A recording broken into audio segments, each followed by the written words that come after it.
Last night, the World Series came to Cleveland for Game 3.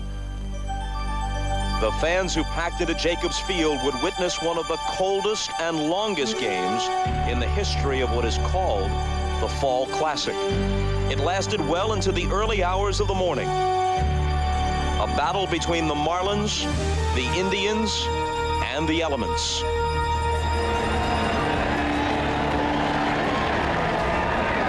The 2-1 pitch is hit high and deep to left. Bibb Roberts to the wall. It's gone. After falling behind early, the Indians battled back, thanks to some sloppy Florida defense. And some well-placed broken bat bloopers. The Marlins hobbled third baseman Bobby Bonilla tried playing through an injury, but the pain only got worse. Ramirez rolls it slowly. Bonilla coming in. Throws, double clutches, the ball gets away. 1 run is home. Now here comes Grissom, 2-run score. The Indians then added the long ball, building what seemed to be an insurmountable 4-run lead, while the Marlins simply limped along. That hamstring has to be on fire about now. But then the Marlins broke out the rally caps, and what do you know? It worked. Deep to right, and Eisenreich has connected. Goodbye. And just like that, Florida's back in it at 7-5. Soon the Marlins drew even when Gary Sheffield belted a game-tying double. Florida's remarkable rally left the Indians scratching their heads. Sheffield to the wall with a leap. He caught it! The play of the series. Heading to the ninth, the mercury was falling, but the drama was heating up. Rifles this one by the diving Fernandez. Bonilla is going to try for third with a sore hamstring. Here's the throw, and it gets by Williams. Goes into the camera well, and Bonilla's waved home. Playing on one good leg and all heart, Bonilla had begun a 7-run avalanche, putting the game out of reach. Said Indian manager Mike Hargrove, once they got those 7 runs, I began to notice how cold it was. Game 4 next. NBC Sports presents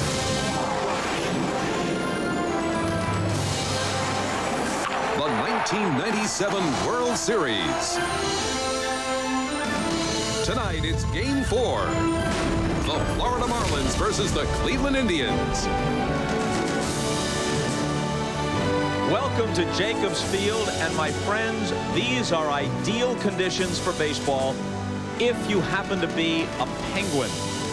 It was snowing rather heavily about an hour and a half ago. Right now it's been reduced to just flurries. Flurries are in the forecast throughout the night. As game time approaches, the temperature now is 35 degrees. The wind chill is 15. Temperatures are expected to drop to about 30 by the time this game ends, making it the coldest game in World Series history, at least until Game 5 tomorrow night. Hi, everybody. Bob Costas. I'll be joined later by Bob Uecker and Joe Morgan. Right now, they're off somewhere building a campfire. Let's take a look at tonight's starting pitchers. We expect to play this game without delay. A pair of rookies. They're dissimilar in that Tony Saunders relies on the changeup and Jarrett Wright is a hard thrower. To tell you more about that and take you through the pregame show, let's send it over to Hannah Storm and Keith Olbermann. Thank you, Bob. Hello, good evening, and welcome to the 1997 Winter Olympics. Or as the Marlins coach Rich Donnelly put it, Hannah, this brings a whole new meaning to that phrase, winter ball. Cleveland City Showcase has become its snow case. You know, Keith, I always heard you were a flake, but I think you're taking it a little too far there. It was a gift. Marlins manager Jim Leyland had some concerns beyond the weather before today's game. He told us he was concerned about his left fielder Moises Alou, who'd already been suffering from a left wrist injury in the NLCS, and last night in his final at-bat, it looked as if he had jammed his right wrist, but after some discussion with Alou and a look at him taking batting practice, he did make it a game-time decision, did pencil him into the lineup tonight. Leyland told me he's going to keep a close eye on him, and if he does have problems, he is going to insert Cliff Floyd into the left field field spot. Keith? If you think this is an October winter carnival, in 1979, the opening game of the Pirates-Orioles World Series was snowed out. They were calling that one the Winter World Series. The red light wasn't on the camera, it was on Rudolph's nose. Freezing rain and snow plagued the first two games in Baltimore, and it did not get any better when the series moved to that now home of that now extinct bird, the Pirate Parrot. Well, last night on this Arctic stage in Cleveland, Bobby Bonilla first starred in what seemed like a baseball tragedy. But in the closing act, he was like a lion in winter. Jim Gray spoke with Bonilla a short time ago. Well, it was, in fact, quite an evening for Bobby Bonilla. Featured a little bit of everything. Fourth inning, you're the go to the game. You throw the ball away, you come back to the bench, and you think, what? Maybe I've blown a World Series game for my team? Well, I wasn't really thinking that, you know, because we had a lot of time left. But if that game had gotten a little closer towards the end, and I might have been saying to myself, well, I got to wait till tomorrow because I know the sun will come up and I'll have a chance to redeem myself. Turned out that the sun came up in the ninth inning. You were very aggressive running the base paths. What made you turn on that switch? We had seen you struggle so much with the hamstring up until that time. Well, I knew that it would, if I would have stayed a second, it would have taken a couple of hits to get me in. And I said, I saw the ball hit. I held up because I had to freeze. Tony dove. It was in right center field. When I saw that, I just said, hey, I'm better off being at third than I would be at second. So I went. The cold and the snow, you have a bad hamstring. You've just taken an hour and a half of treatment. How is it? And what's your prognosis for tonight? Is it bothering you? Well, yeah, it's sore. There's no question about that. It's been sore since Atlanta. I haven't had a chance to really rest it, but I'm not complaining. It's the World Series. I'm happy to be here. It's taking regular season game. Would you play? That's a very good question, and I couldn't answer that. Knowing myself, yes. Maybe a day off though. I would have snuck in one somewhere. Bobby, good luck tonight. Thank you very much. All right, let's send it back out to Hannah. Thanks, Jim. And Leland also told us just before the game that even though the injury does appear to be affecting Bobby in the field, there has been no discussion of him being simply a designated hitter in games 4 and 5. He will remain at third base. Yeah, he says you DH, you sit, it might get hurt more. Bonilla and Gary Sheffield were the heroes last night. The Indian faithful are hoping rookie Jarrett Wright can be the hero that he was while beating the world champion Yankees in the division series.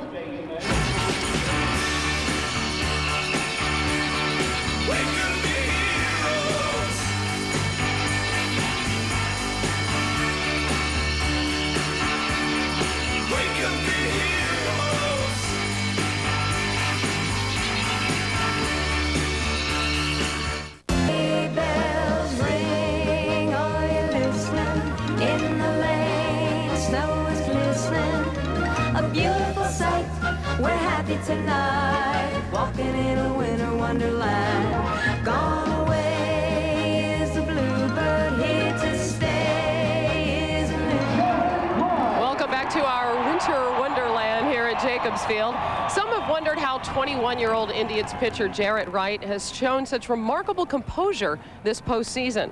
Well, his father Clyde pitched in the majors for 10 years, and this rookie is more than comfortable with baseball's ultimate pressure.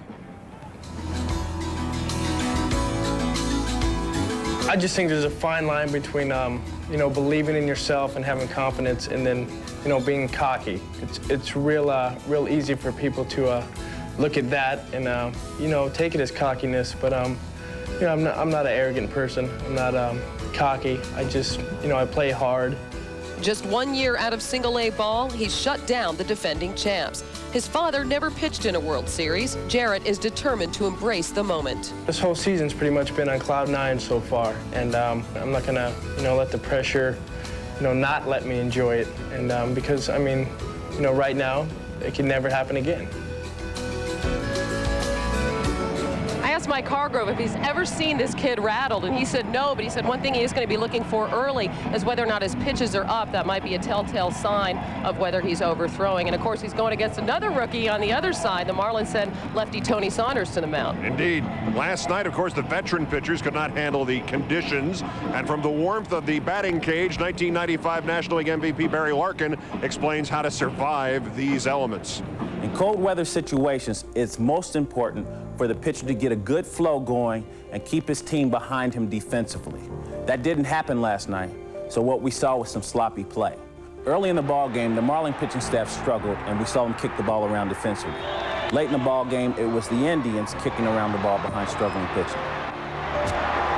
Both these teams got here playing solid defense behind good pitching. But let's face it, if you don't throw strikes in cold weather, it's tough to stay focused defensively. Tonight's objective, fundamental baseball. It sounds simple, but in these weather conditions, nothing's easy. The veterans had their chance. Let's see what the rookies can do.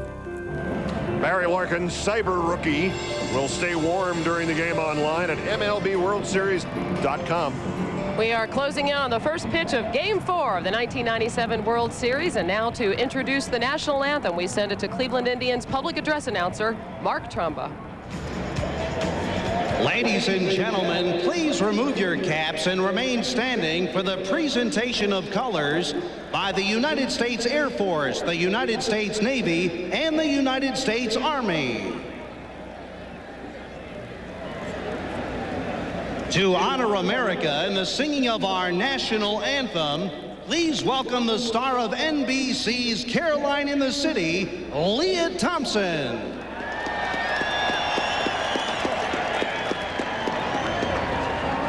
Say, can you see by the dawn's early light what so proudly we hailed at the twilight's last gleaming, whose broad stripes and bright stars through the perilous fight o'er the ramparts we watched were so gallantly streaming, and the rockets' red glare, their bombs bursting in air, gave proof through the night that our flag was still there.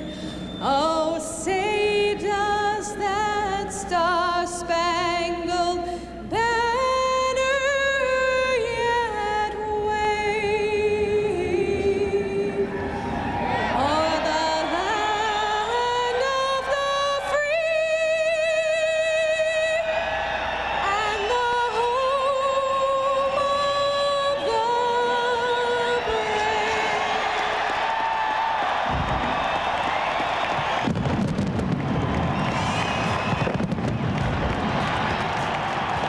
The first pitch of Game 4 of the 1997 World Series is next. We turn it over to Bob Costas, Joe Morgan, and Mr. Baseball, Bob Uecker, after these messages.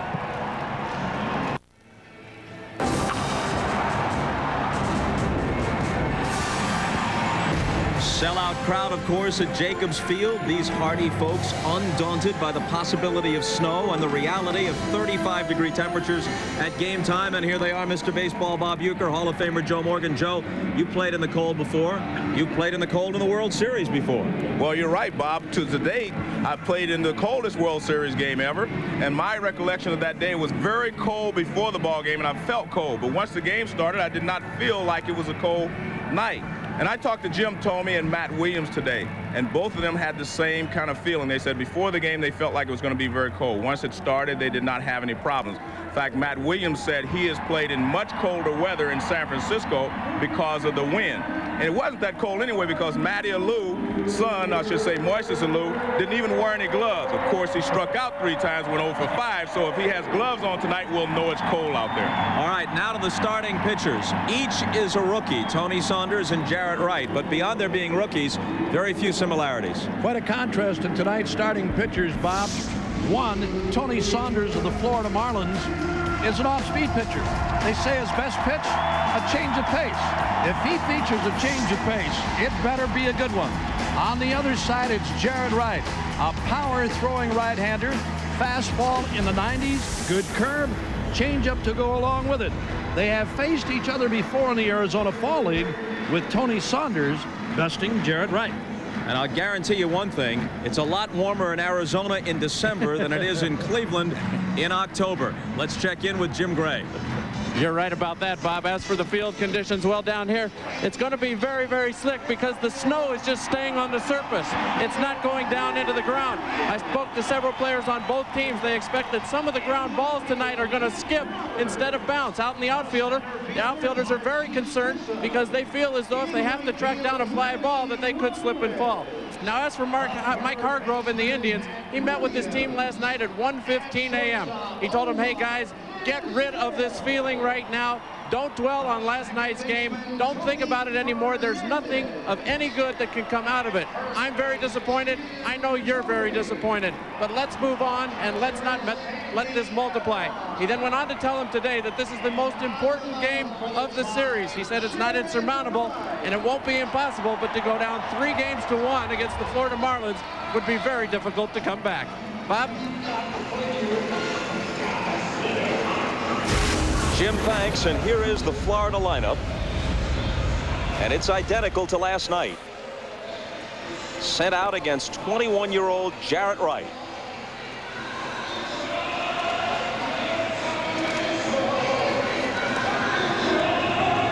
Well, Jarrett Wright features a very, very good fastball. He has a good curve and will change off his curveball from time to time. This kid does not pitch like a rookie. He has postseason experience. He'll come right at you. Loves to pitch inside. Very good fastball in the 90s.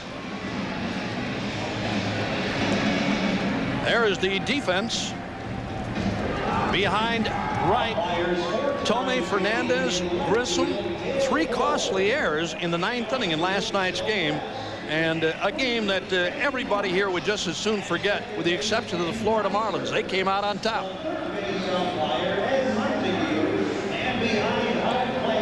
Well, Moises Alou in a different position tonight. He's got gloves and a hot water bottle on, so maybe it is colder tonight.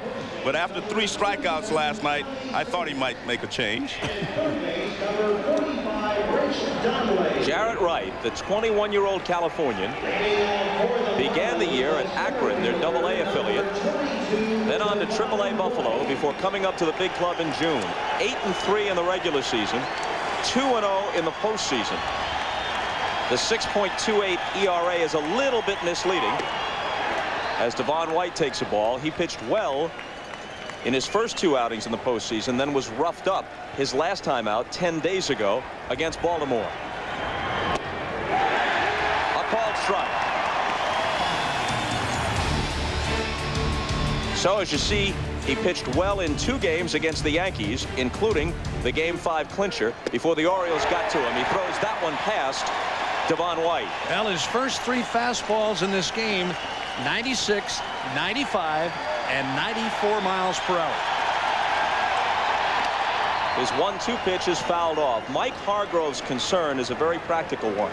Between the minors, the majors, and the postseason, Jarrett Wright has thrown 203 innings this year. Combined, he pitched 230 in the previous 2 seasons. And Hargrove is concerned about overwork. Well, I've seen him pitch on 3 occasions this year, and he had trouble at the beginning in the first inning.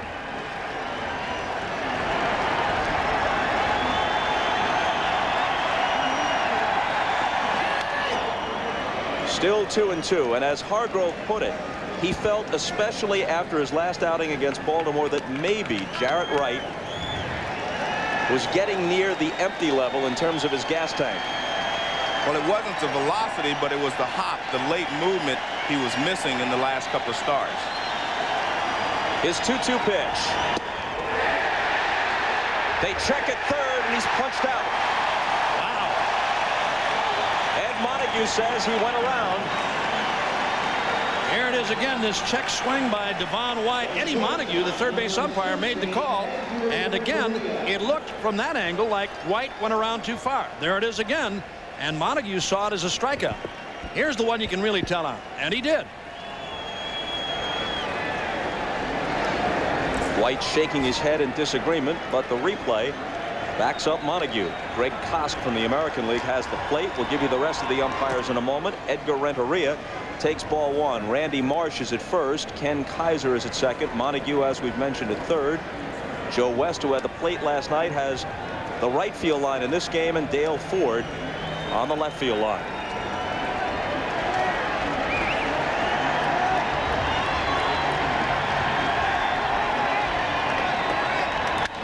Renteria hits one into right, and it drops for a hit. A lot of the players talk about Jarrett Wright, and they say he's kind of cocky. and I can understand that. Renteria hit a base single to right field there, and he stared at him like, you're not supposed to hit that pitch. Let's take a look. Renteria is becoming a very good hitter. He goes the other way on this fastball. It looks like about belt high, middle of the plate in, and he shoots it to right field. This is what he does best. In fact, it is on the inner half of the plate. It's good hitting there by Renteria. And now Sheffield, who had a first-inning homer off Nagy last night as part of a dream game. 3 for 5, 5 RBIs, and a great catch robbing Jim Thome at the wall.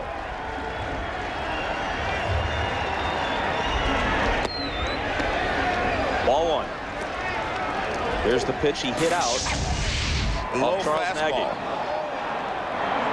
Low fastball. They hit it against the wind and drilled it over the left field wall.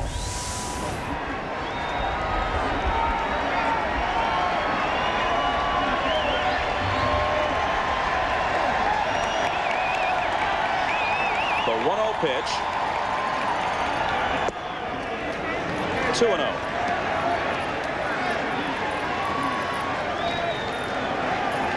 Well, he got off to a slow start, but he's been building, and last night he had that big night, so we'll have to see how he goes from here. But I tell you what, you said Jaret Wright doesn't pitch like a rookie. That's true, so he's been very careful with Gary Sheffield on these first 2 pitches.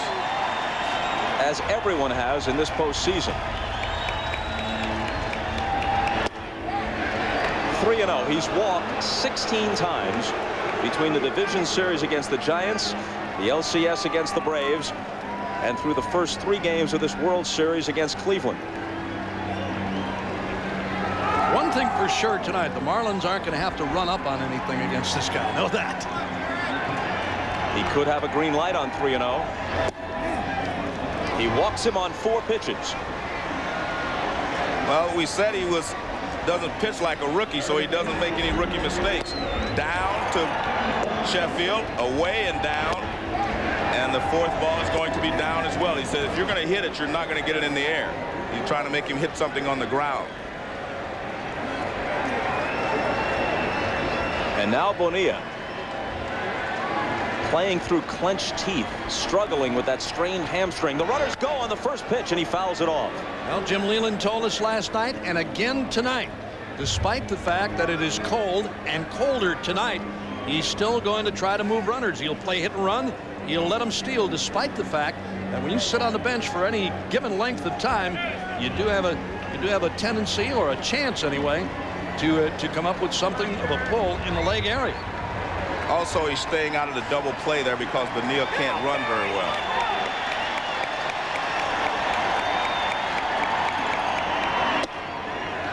A ball and a strike. Jaret Wright is the youngest pitcher at age 21 to start a World Series game since Brett Saberhagen of Kansas City beat the Cardinals in Game 7 in 1985.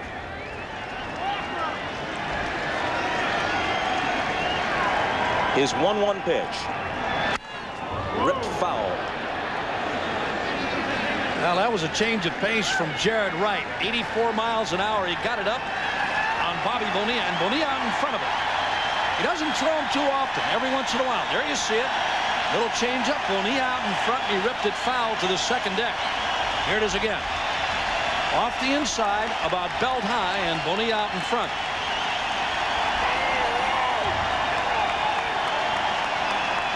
The 1-2 is bounced to second. Fernandez whirls, takes to Vizquel, on to first, double play. Bonilla unable to beat it.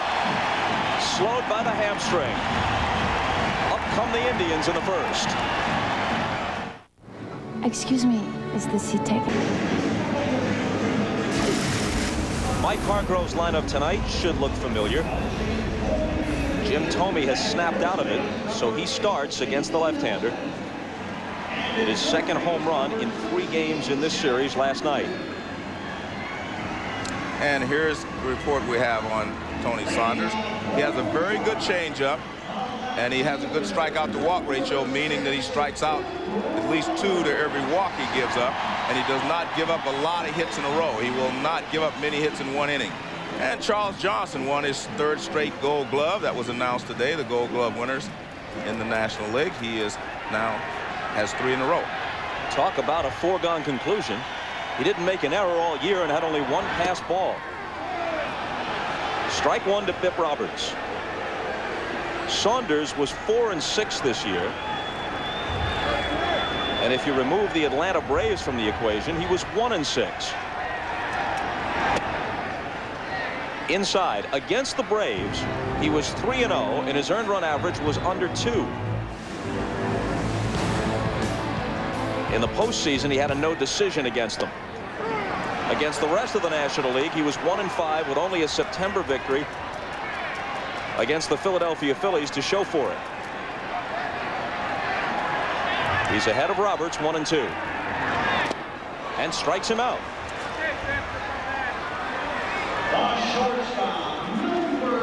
The Indians turned a double play to end the first inning. Now watch what Gary Sheffield does. He does not slide. He is trying to get Vizquel to throw over him and throw the ball away. The Yankees came into Vizquel a couple of times like that, and then finally he started throwing right at their head. When a guy comes in standing up, you're actually supposed to throw at his head. Yeah, one in the head will change your mind real quick. That'll get you down on the ground real quick. Ball one to Vizquel. Or even in the chest, Joe. Well, you're supposed to slide, so you have to get the runners down. If I hit him in the chest with my arm, it wouldn't have hurt him. So yeah, you had to hit him in the head. Yeah. Fastball for a strike. What a contrast between Jarrett Wright and Tony Saunders. Wright was a huge prospect. Everybody in baseball knew about him and coveted him.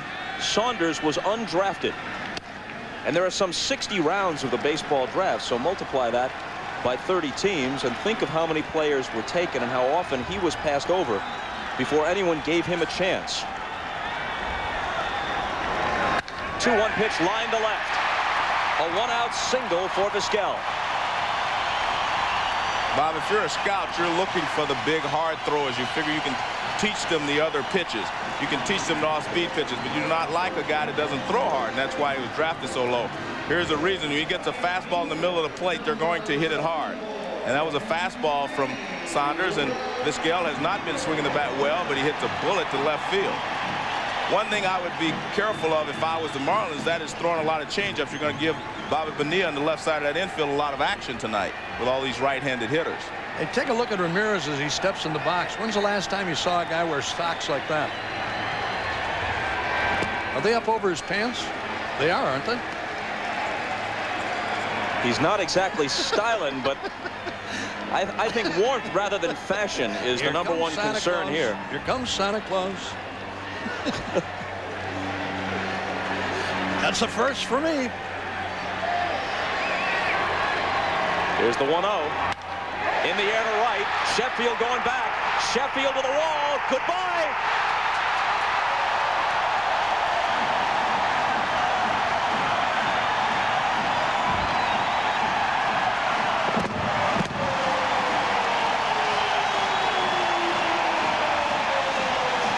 Forget about the socks. It's the way he socked that baseball that matters. Now, you know, the Indians, since they went on that little winning streak, all adopted that high style of wearing the pants. This might change the whole club again. They might all come with the socks on the outside over the pants. Here it is again. That looked like a change of pace from Saunders. And Ramirez goes the other way, and he knocked it out of here. All Sheffield could do on this one was watch it go. No chance to make a play. He made a beauty last night on a ball hit by Jim Thome.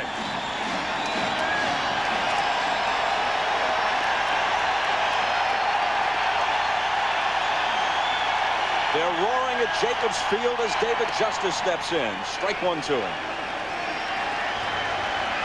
Well, Ramirez is swinging the bat very, very well in the postseason.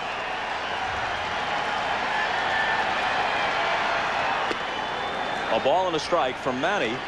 His second home run of the World Series. His fourth home run of this postseason. And his ninth playoff or World Series home run in just 3 years. 1-2. That shows you how good the changeup is from Saunders when he really pulls back on it. Watch this swing by David Justice. He's really fooled. Changeup now from Saunders around the outside. Now watch how far out in front Justice is on that pitch. An excuse me swing. Count evens 2-2. A lot of left-handed pitchers do not like to throw the changeup to left-handed hitters because they don't see the ball as quickly, so they normally do not commit as quickly as a right-hander hitter does against the changeup. Struck him out. It's his second strikeout of the inning. But in between, a single by Vizquel and a 2-run homer from Ramirez. Well, he starts justice off with a fastball on the outside corner. Curveball hangs. There's the changeup. Another fastball away and another curveball right there at the end. So he got him with a curveball. He threw him a changeup. He saw all of his pitches.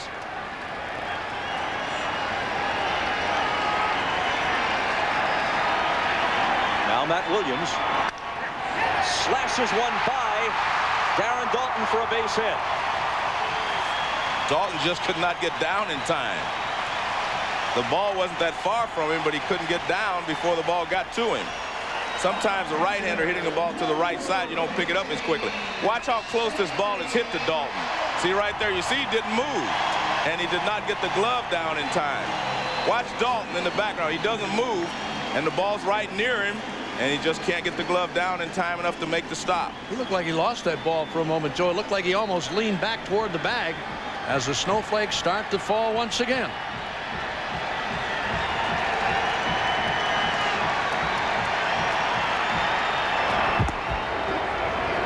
Williams back easily, but you can't ignore him.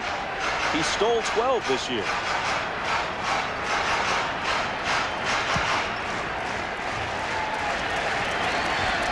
Saunders pitched to Sandy Alomar, but first another throw over. It is easier if you're going to attempt to steal it with Charles Johnson behind the plate to have a left-hander on the mound. Left-hander's delivery to the plate is slower, and you can take off on his first break and get a great jump on him. A strike to Sandy.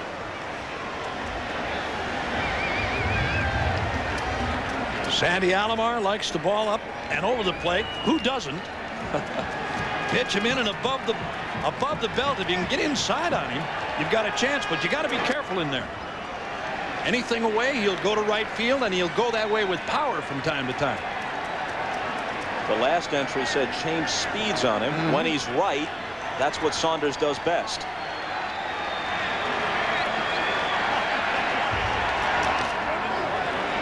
Two balls and a strike.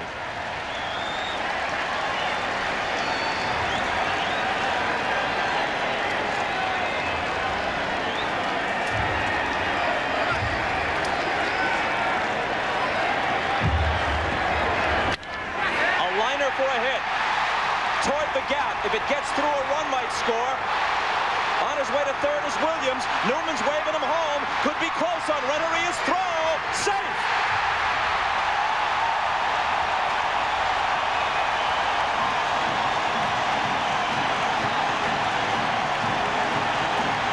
Great slide at home plate there by Matt Williams to avoid the tag. He throws an off-speed pitch out over the plate. Alomar rips it in the gap. Now, he did everything almost correct here. Watch Devon White. He will get the ball back to Renteria, but he has to move to catch it. See, he has to turn the wrong way. Now he loses his perspective on the plate, and he throws up the line just enough that Matt Williams can make the slide and avoid the tag. That's a beautiful slide there by Matt Williams.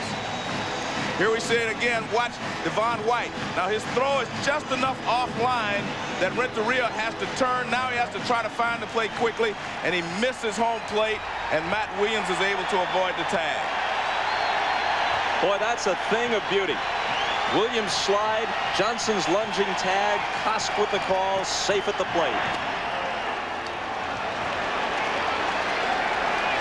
Again, one more time. Matt Williams now watch his slide toward the inside, and he beats the tag of Charles Johnson. Beautiful, beautiful play, beautiful slide. Looked like Ty Cobb the way he hooked the toe in there. Well, it's amazing when you see a ball hit like that. And again, Eddie Montague on a check swing this time by Tomei said he went around too far. But, you know, if everything is right, if the relay is perfect and that shortstop throws a strike to the plate, he's gone. But again, Williams as the runner, Joe, and you know this, if you see that catcher move a little bit up the line, you know you've got to go to the inside part of the plate, and he did with a nice hook slide. Now the 0-2 pitch to Thome. Misses.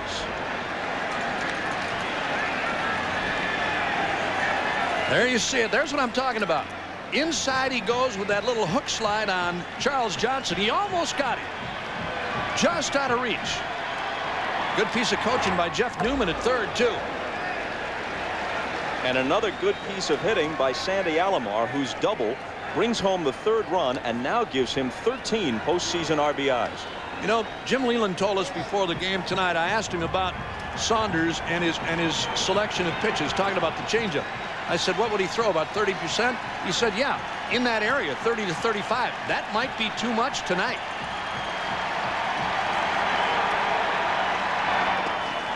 Two and two.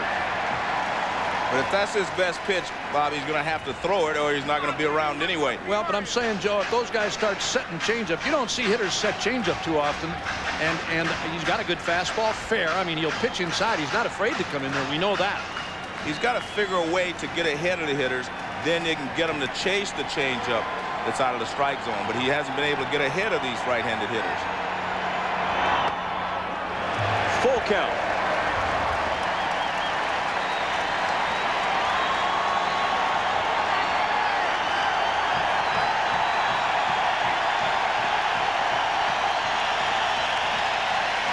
Tony Fernandez is on deck. A little check swing roller back to Saunders. And the Indians are out in the first. They've scored in the first inning of all 4 games of this series.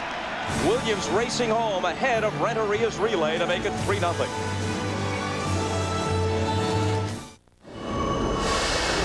Seas coverage of the 1997 World Series is brought to you by the United States Postal Service. We deliver. By Burger King, where you can get your burger's worth. By Toyota, every day belongs to you. Make it count. Toyota every day. And by Radio Shack. You've got questions, we've got answers.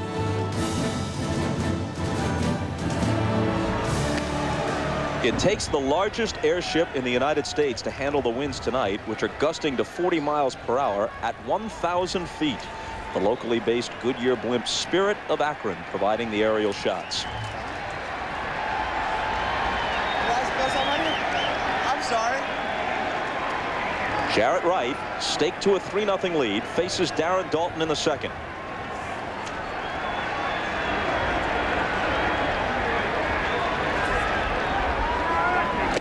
And starts him with a strike.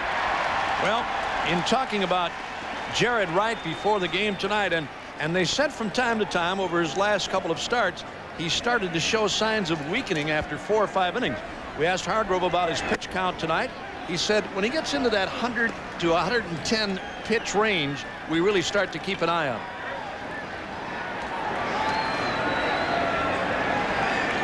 His 1-1 pitch fouled off. I'm going to say with Sandy Alomar and Jared Wright, in watching Alomar work, watch Alomar work with this kid, because he does have the ability to spot pitch from time to time. He can really work inside, and let's watch him here on Daulton.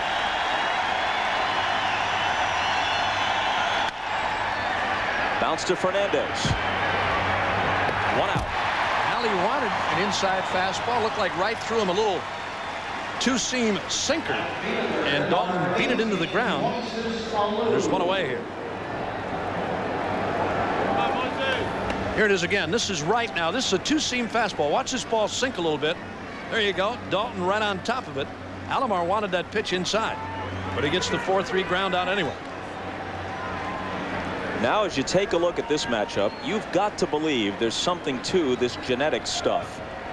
Moises Alou, the son of Felipe Alou, bounces it to Matt Williams, who takes it on the short hop and throws him out.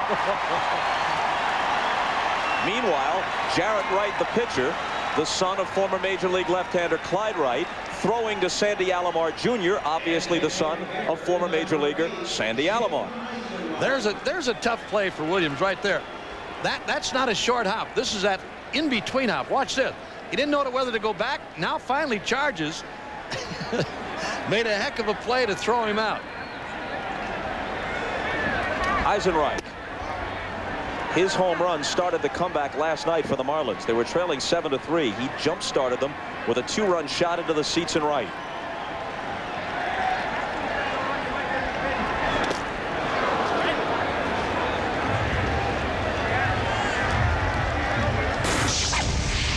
This was a big hit of the ball game as far as I'm concerned last night.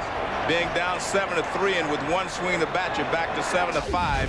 That got them right back in the ball game. So I thought he had the key hit of the ball game last night. 3-0. Joe, did you ever hit against Jarrett Wright's dad, Clyde Wright, the left-hander for the Angels and Brewers? I don't think so, but maybe in spring training. In there for a strike. What was Jarrett Wright's comment? All of them left-handers look alike to me.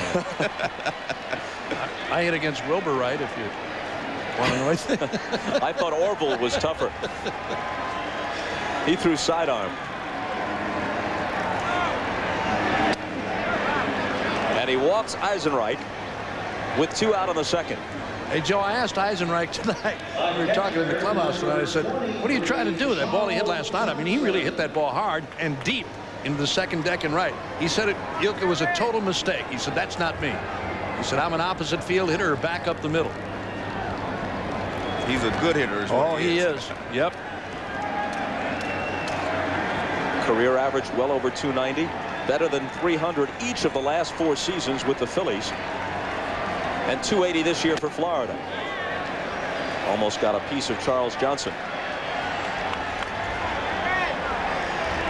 One of the things I've noticed so far, Jarrett Wright's a hard thrower, but they're still pulling the ball off of him.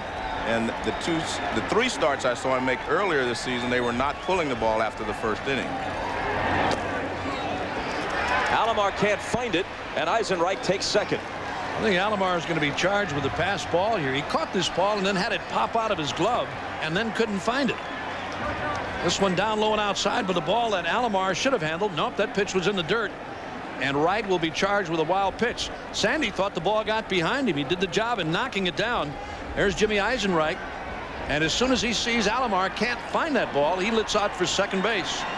As a base runner, anytime you see a ball go below the knees, you should anticipate that it's going to be in the dirt, and if it's bounced away from the catcher, you can get a better jump and a quicker jump going to second base. Anything below the knees.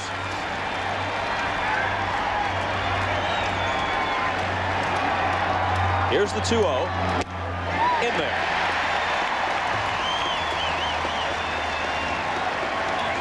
There you see the hitting chart for Charles Johnson, mostly a pull hitter. And I think most of those balls were early in the season. Now he hits the ball pretty much back through the middle and to left center. 2-2.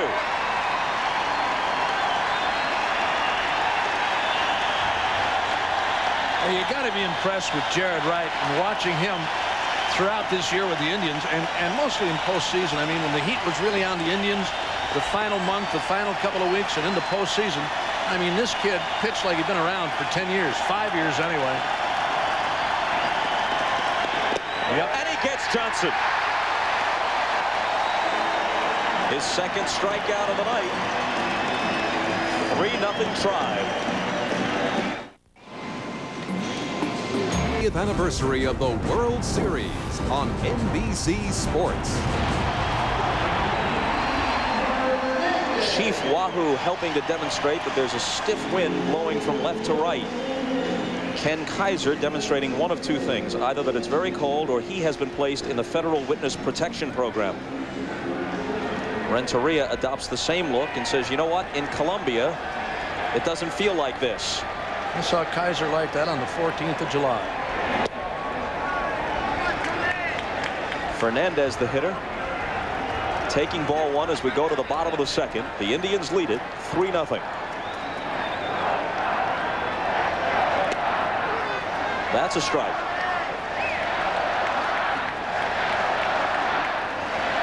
Fernandez in World Series play, which includes his tour of duty with the Blue Jays. 2-1.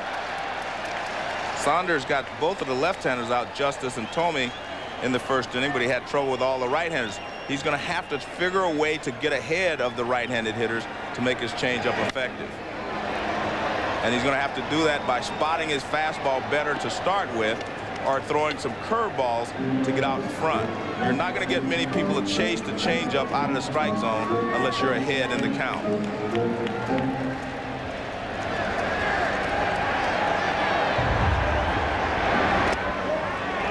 Full count. Saunders says his hero has always been Tom Glavine. Does he pitch like Glavine?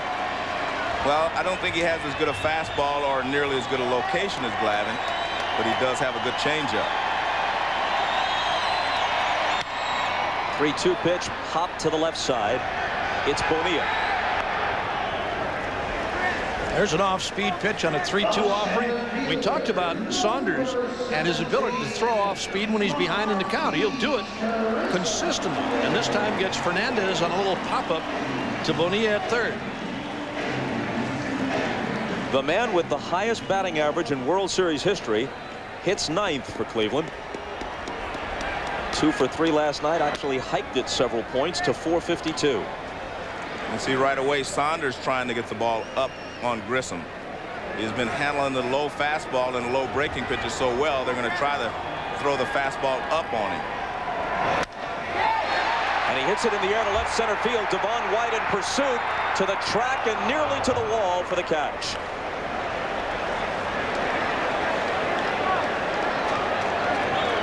Two down in the Indians' second. While you're watching tonight's game, you can also go online to MLBWorldSeries.com and chat with Barry Larkin about the game and the series. Plus, tomorrow, Mr. Baseball Bob Uecker will be online at 2 o'clock Eastern Time.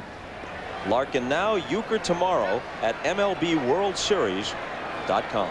Mine's all in longhand, so take your time. Just take your time. You're such a star, Uke. They don't give you a chat room. They give you a chat suite. Well, I just, I do it in longhand. Just be patient with me.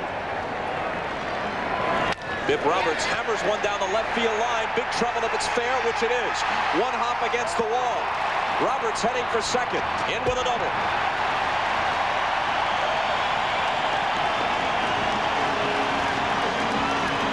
Now, this is a pitch upstairs and inside on Roberts.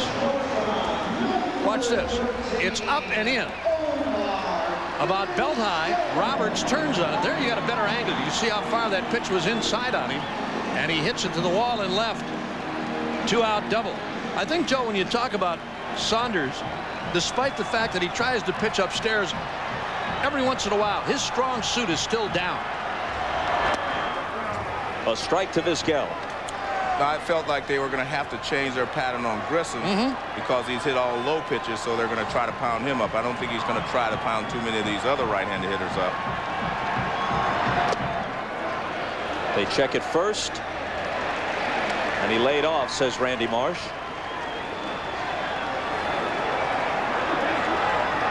Vizquel had not been hitting since the division series against the Yankees. But he singled in the first and then rode home on Ramirez's homer. Johnson blocks it, no advance. One of the things I'm noticing about Saunders' changeup tonight is that it seems to be slow enough that they're really committing, but then are able to stop their swings. Usually you commit on a changeup, you can't stop it. But they're starting to swing, and then they're all stopping. And that's, so I think he needs a couple of more miles an hour on that changeup.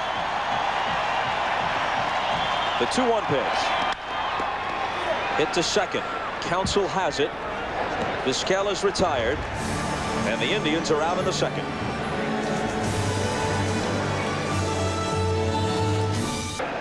Jarrett Wright's season began on April 10th in Akron, Ohio. A strike to Counsell. He was the pitcher for the Akron Arrows of the AA Eastern League against the Harrisburg Senators. In New Canal Park, which is sort of a mini Jacobs Field designed by the same people. In front of a crowd of 7,000, he won that game. Now, some 6 months later, he's on the hill in front of a packed house at Jacobs Field, millions more on television, Game 4 of the World Series.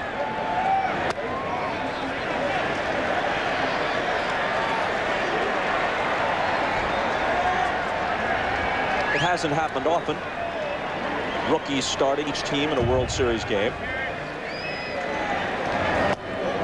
A memorable one on that list, Righetti against Valenzuela in 1981.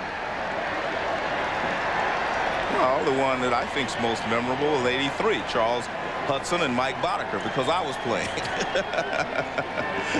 For the Phillies? Yeah, I don't remember the other one. Well, the result didn't please you, though. The Orioles won that series in 5. Right. Well, they also defeated Hudson in Game 2 after we had won Game 1, meaning the Phillies.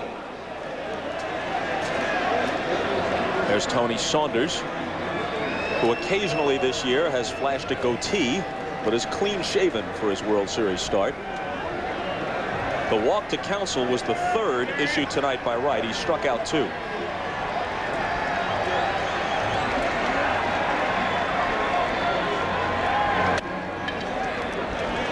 Ball 1 to White, who struck out to start the game. Well, Jared Wright has walked 3 now. He's struck out a pair, only in the 3rd, and he's thrown a lot of pitches through 2+ innings.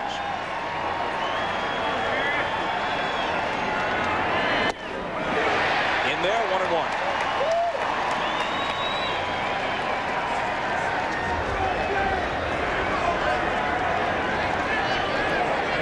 Rich Donnelly, the third base coach, relaying the signs from Jim Leyland. Counsell leading away. Not going. Outside, 2-1.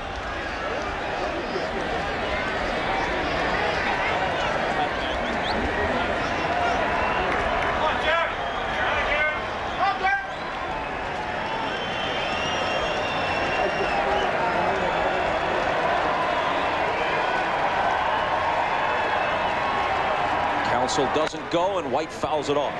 You know, and watching Alomar give his signs here to Jared Wright, he keeps looking into the Indians' dugout. See if somebody in there is relaying signs. Mike Hargrove told us he doesn't like to do that. Well, most catchers look in with a man on first because they're looking for the pitch out. The bench calls all the pitch outs. There'll be no pitch out here. I don't. You know, he did it earlier though, Joe. It was just pitch after pitch too. It wasn't, you know, in a particular sequence. And again, I don't know if Hargrove is thinking about Wright here or not.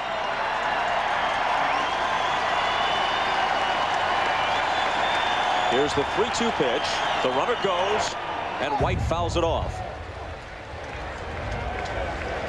Alomar took the brunt of that, it appeared. Here's his fastball now from Wright, and the swing and the foul back. Yep, that one got Alomar in the mask, turned him around a little bit, but he's all right. Again, Counsell takes off. White's bat is shattered on the foul ball. From a catcher's perspective, how much more difficult is it to work behind the plate on a frigid night, at least frigid by baseball standards? You know, I don't really see it being a problem. You know, you're moving all the time, you're throwing, you're up and down. If there's anybody in the ballpark that's comfortable on a night like this, and I think we've talked about it before, it's the pitcher and the catcher. I mean, even your hand, you're pounding the glove all the time. Your hand stays fairly warm, and I don't think any catcher has any kind of a problem. He shouldn't have anyway, throwing or gripping the baseball.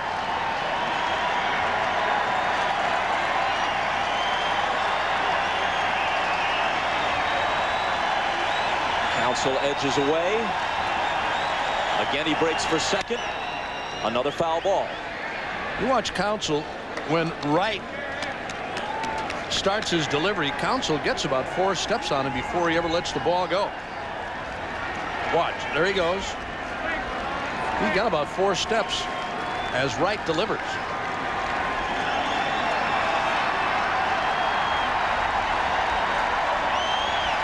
The Marlins rallied from 4 down last night. They trail by 3 early here in Game 4. Counsell gets back.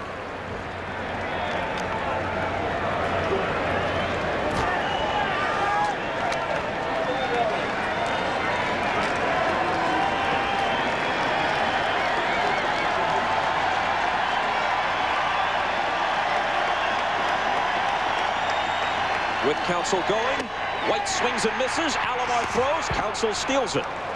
Alomar had no chance on that. Council actually took off before Jarrett Wright even started his delivery to the plate. Now watch how he's running before he even starts. Look at that. He's on his way before he even moves toward the plate.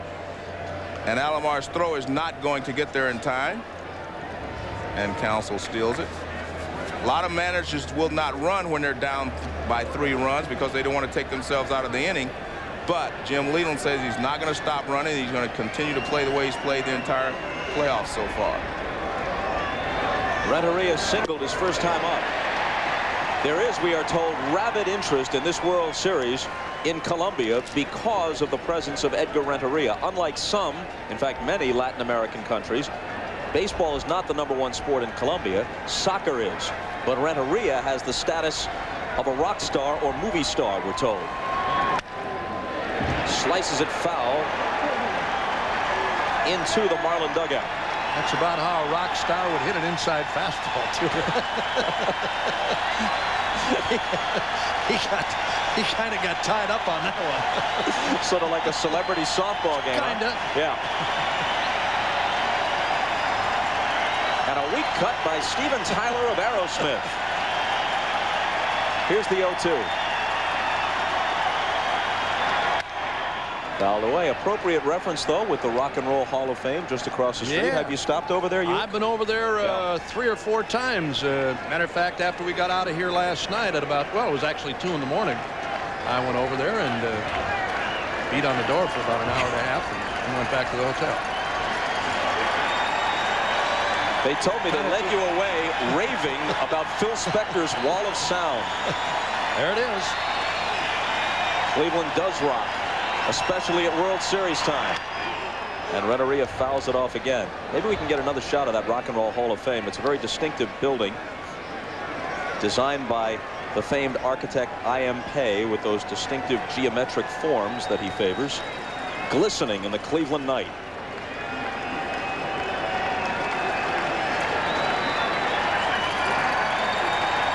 .50 pitches already for Jarrett Wright, and he's in the 3rd inning.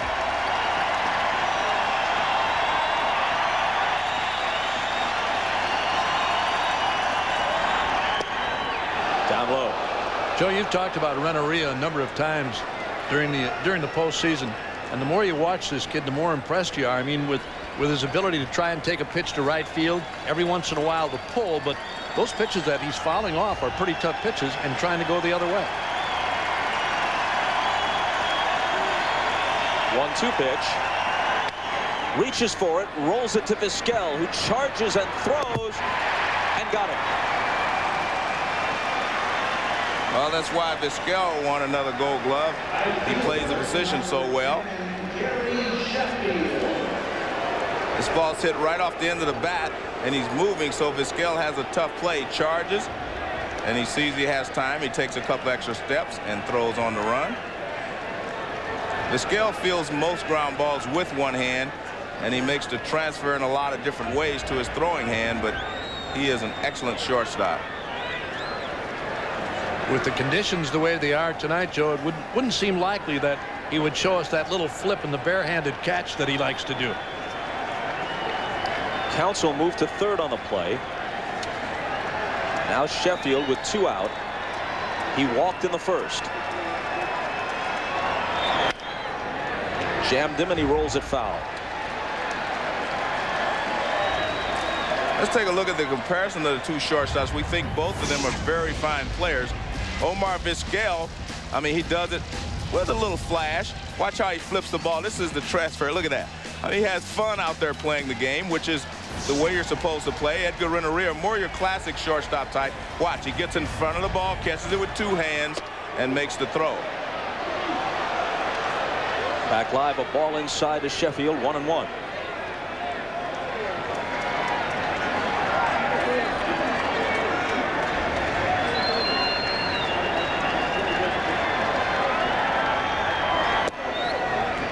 Two balls and a strike. The first fastball that Jarrett Wright threw to Sheffield in this at bat let him know that he's not afraid of him inside. He came inside. He actually jammed Sheffield, But I think Sheffield in his own mind knows that they're not going to fool around inside too often with him.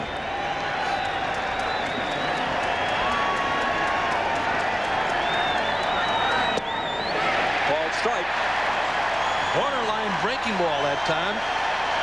Greg Kosk liked it. I don't think Sheffield was all that thrilled with it, but here's Jared Wright's breaking ball. That's a curveball that he sometimes takes a little bit off. He'll use it as a change of pace from time to time. Full count to Sheffield. Sandy Alomar telling Wright to stay within yourself, take your time. Got 2 outs here. So breaking ball is Sheffield 3-2. And got him looking. Backdoored him and caught him on the inside corner.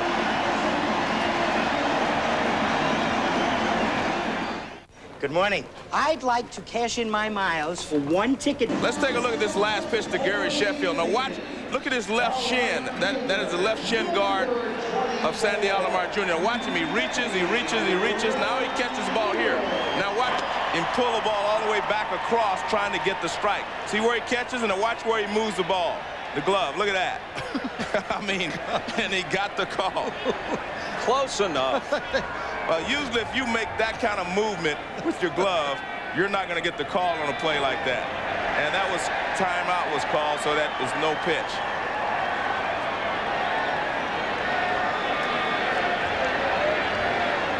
You can't pull a pitch in Not that much far. farther than that, I'll tell you that. I mean, he was almost a full circle.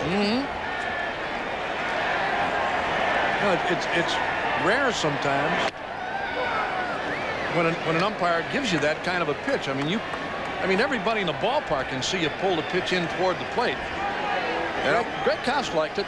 It's over. The 0-1 to Ramirez. He homered to the opposite field his first time up with a man aboard.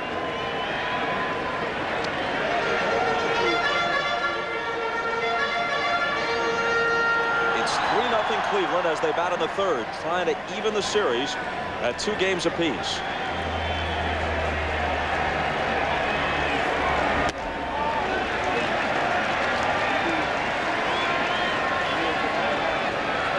The Marlins trying to win the World Series in just the 5th year of their existence.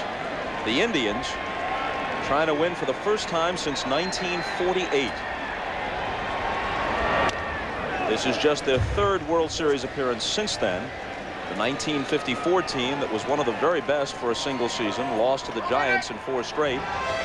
The 1995 team was the next to make it, and they were a great team for a single season, one of the best of recent years. Lost to the Braves in 6. Jimmy Leland. That hot water bottle. Full count to Ramirez.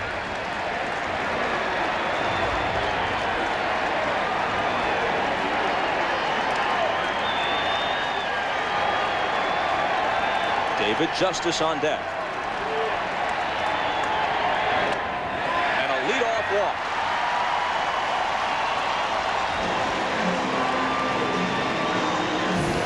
We've got football for you, of course, on Sunday. A doubleheader on NBC. It begins at noon Eastern with the pregame show.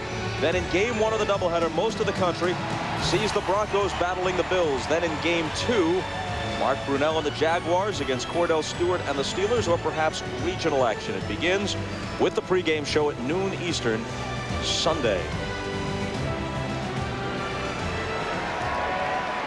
If there's a game 7 in this series, we'll follow that NFL doubleheader with it on Sunday night from Florida. Justice running up and bunting foul.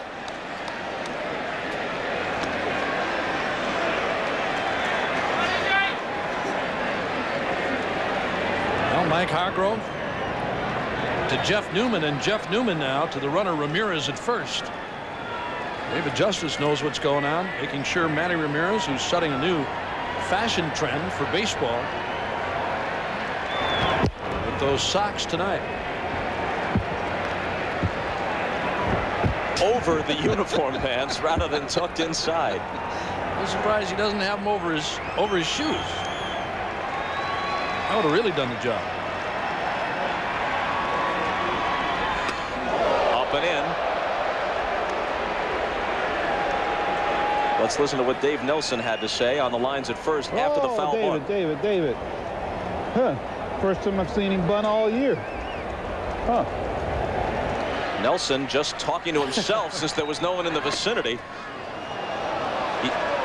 You do that on the street and people might look at you funny, but you're allowed to do that in the first base coach's box. Well, the reason that he was surprised is because he has that big hole on the right side, and if he shoots it through there, Ramirez can go to third. You can get first and third instead of first and second with a bunt. A wild pickoff, and Ramirez is on his way to second.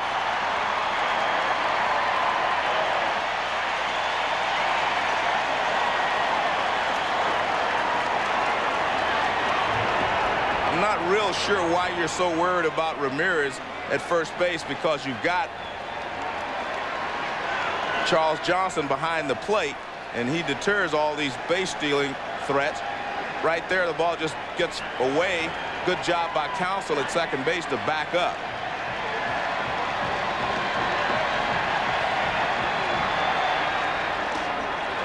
Two and two. That's the first error tonight.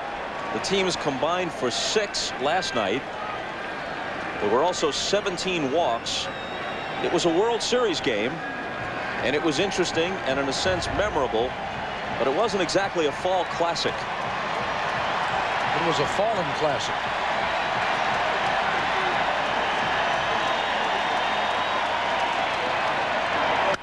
Two pitch, bounce to short. Renteria backhands, tries to plant his feet and throws high. There's the second error. Into the dugout it goes, and it's a 2-base advance for the runner Ramirez, while the hitter Justice will be placed at second. Well, this was a tough play, but watch his back foot slips from under him, so his arm goes under the ball instead of getting on top of it. Justice couldn't pull the ball as he was trying to do, but watch Renteria. Once he catches it, now he tries to plant himself. See his right foot slip, and he can't get on top of the ball, and that's why the ball sailed on him. So Ramirez scores on the play to make it 4-0. See the back foot slip? You can't make a throw from shortstop if your back foot slides from under you like that. Well, there's the Indians dugout. Yep. That'll add another one, and Jim Leyland out there now talking with Saunders. I would imagine, hey, telling Tony Saunders, hey, come on now. You know, this thing is not over. A long way to go. You're down 4, but don't give them any more. Don't give them any more than they're going to get themselves. Not totally his fault on that play by Renteria, and I'm sure that's what Leyland said. Hey, you know, don't let that bother you. Stay in there. We'll get back in this one for you.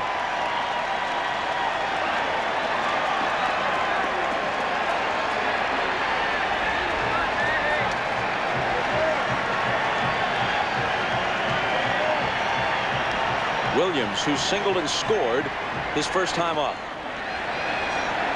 Taking ball 1. Justice is at second base.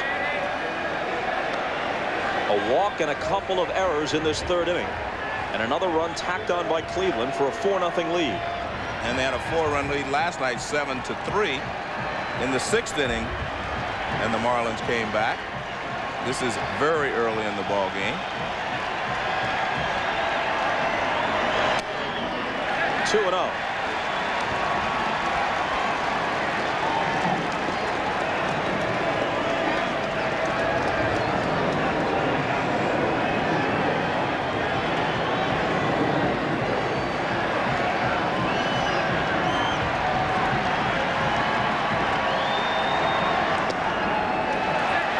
That misses 2. 3-0 to Williams.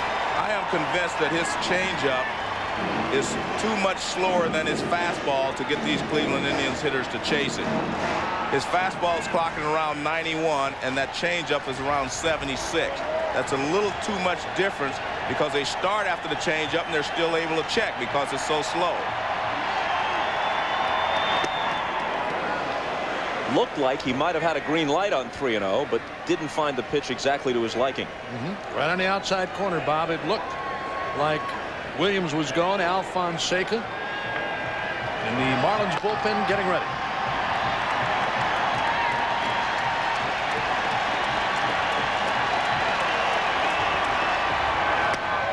Ball 4. 2 walks, 2 errors in a third inning that is not unfolding well for Jim Leyland.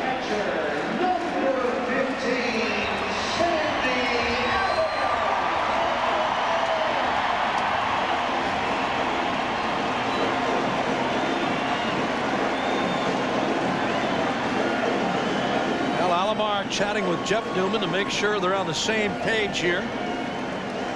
And if Alomar is going to be sent up there in a sacrifice situation, they're up 4-0. Bobby Bonilla playing him very shallow at third. Now drops back even with the bag. Chant of Sandy, Sandy for Alomar, who doubled home a run his first time up. No sign of the bunt as he takes high.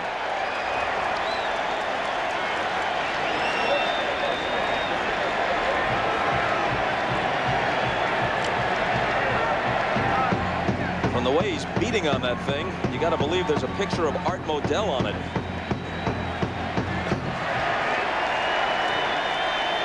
The 1-0 pitch.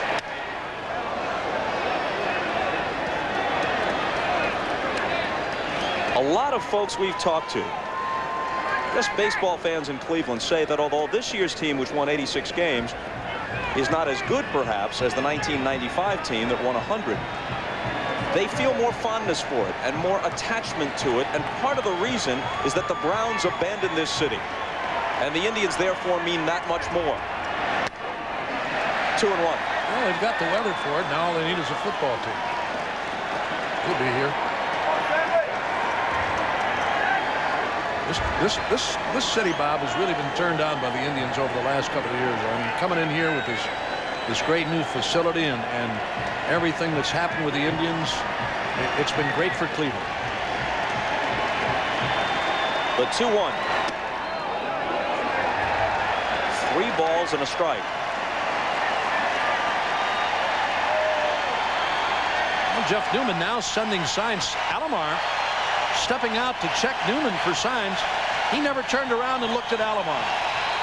He was working signs to the runners at first and second.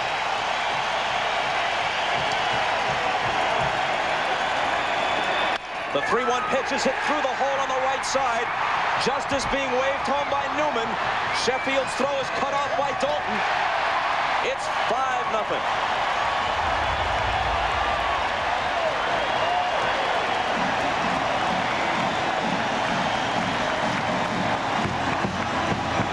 This looks like it's a high slider, a high breaking pitch, yes.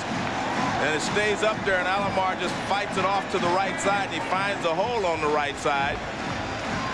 No chance for Sheffield to throw him out at the plate. So that's a high slider that doesn't do very much at all, and he just finds the hole on the right side. And Sheffield's throw cut off. The bench now says we have a 5-0 lead. Thome out on a check swing grounder to the mound his first time up. Well, Bobby Bonilla heading toward the mound again to talk with Tony Saunders. Trying to settle him down. 5-0. A couple of costly errors. One of his own doing. Saunders has thrown a lot of pitches through 2+. Still nobody out.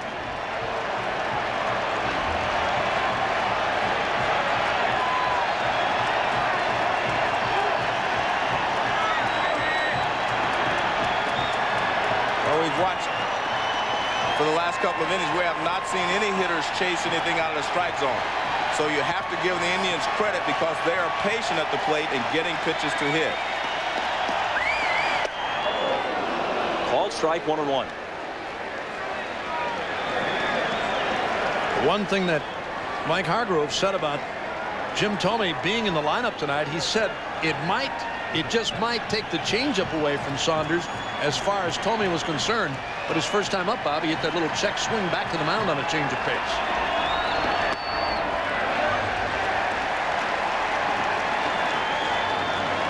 Two balls and a strike to Thome, who hit 40 home runs and drove in 102 despite a September slump. 2 homers in this World Series. 2 balls and 2 strikes. Well, in game 1, he took a drive and hit it over the left field wall at Pro Players Park for his first home run in this series. And in game 3, he pulls this ball to right field and deep for his second home run. That was a line drive right over the right field wall. And, of course, he had a long drive taken away from him by Sheffield.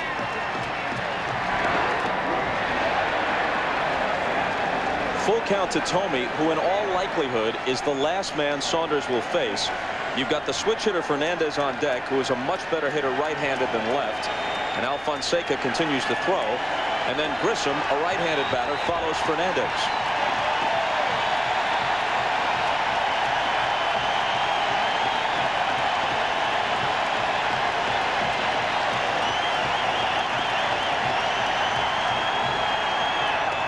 Walked him.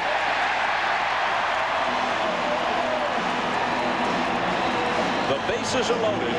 Still nobody out.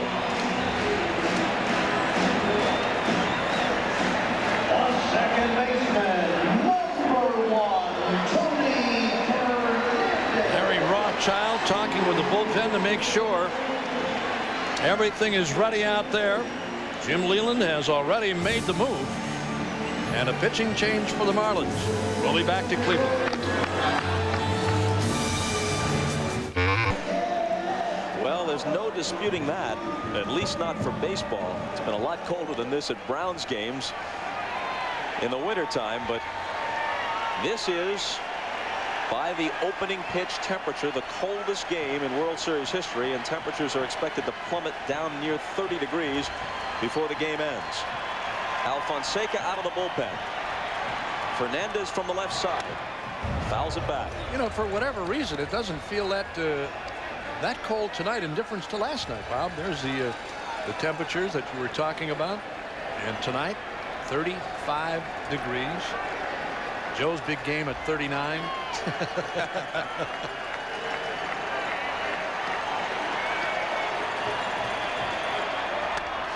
High and away to Fernandez. Let me see that graphic again. Did I see Pilgrims at Pirates? Forerunners of the Red Sox. The Pilgrims at the Pirates. I believe Miles Standish was the Pilgrims starting pitcher that day. 1-1 pitch line to center. The Indians pour it on. 1-run home, and they'll play it station to station. 6-0 on the Fernandez hit.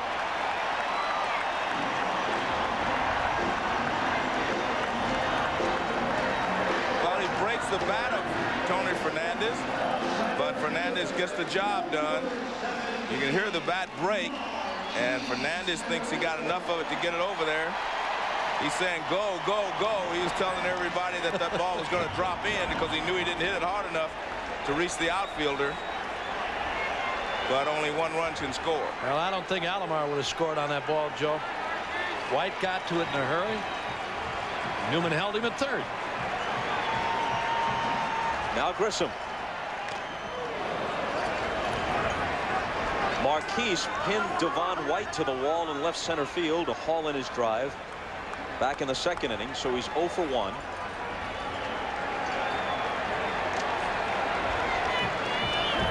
Mike Hargrove told us before the game that he doesn't like to get big leads early. I got to believe that he's feeling pretty good right now, in difference to Jim Leyland. Yeah, I think this is preferable, Absolutely. actually. Yeah, that's absolutely. That's Boy, all is he usual for scared. a manager. Usually they say on the other side. Usually they say, give me the lead, and I'll figure out how to hold it. Yep. 1-2 to Grissom, who is 2 off the World Series record in terms of a hitting streak. He's hit safely in all 15 World Series games in which he's participated over the last 3 years. Hank Bauer of the Yankees hit in 17 straight.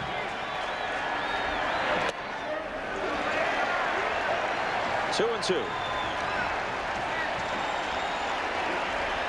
Last night, Grissom moved past the great Clemente and into second place behind Bauer.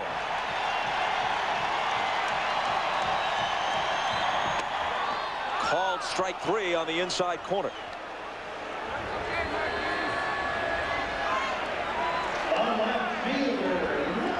take a look at these pitches. Fastball sinker in.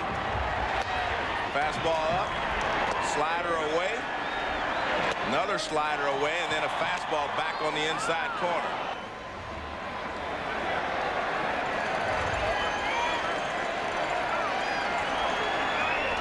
.22 minutes into the bottom of the third. The Marlins record an out. The infield is up with Bip Roberts at the plate. He's struck out and doubled.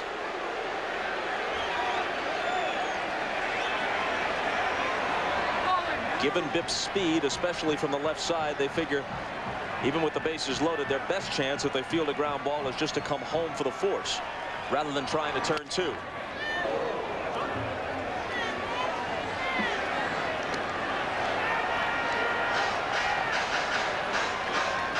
Alomar is at third.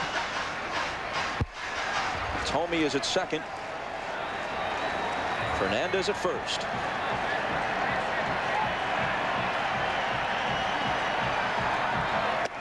Called strike three. Johnson set up outside, and that's where Alfonseca put it. Well, again, here's the pitch sequence. Breaking ball off the outside. Roberts hits this one foul, and then a fastball right on the outside corner. Alfonseca agreed with the call. You see him pump up that right arm? Roberts didn't think so. He thought the pitch was outside. Now Vizquel, the ninth man to bat in the inning. Cuts and misses.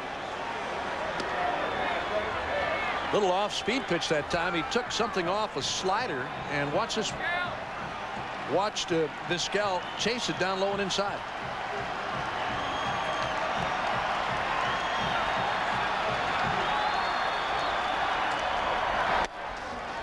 One and one.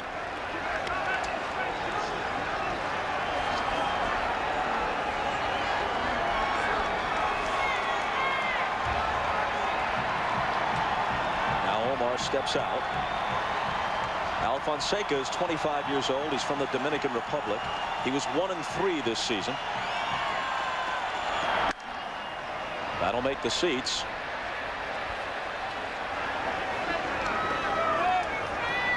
Alfonseca's a big guy, 6'5", 235.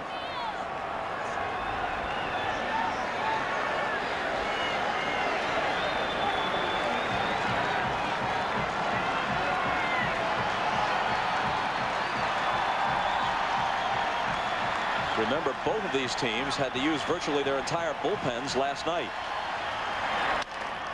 Rolled foul in a 14-11 game. Both managers said that everybody was available tonight. No problems. Well, the problem is he's trailing 6-0. There's his problem. But he said everybody could pitch.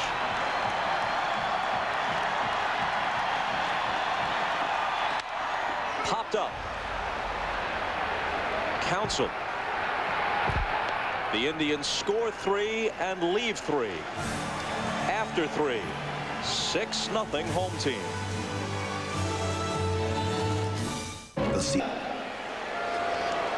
The Indians lead game 4 6-0 as we go to the 4th.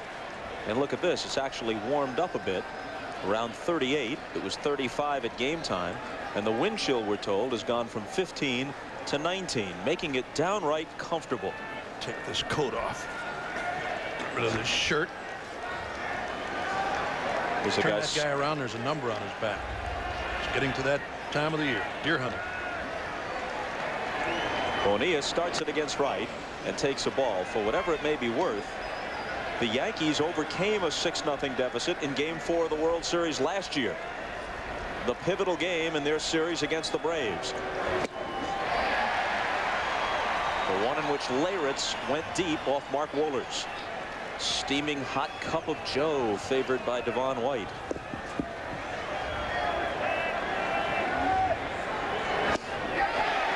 One and two.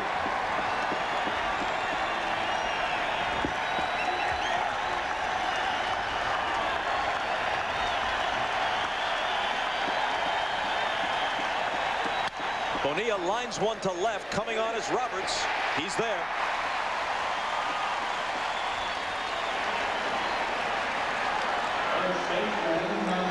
Bobby Bonilla nailed this ball. Line drive. Here's the charge by Grissom. Now watch. That ball really took off on him. Bonilla really hit it hard, but he's gone. Snow starting to fall again. As Darren Daulton connects on one, and this ball is off the wall at the 375 sign. Daulton heads for second, in with a double.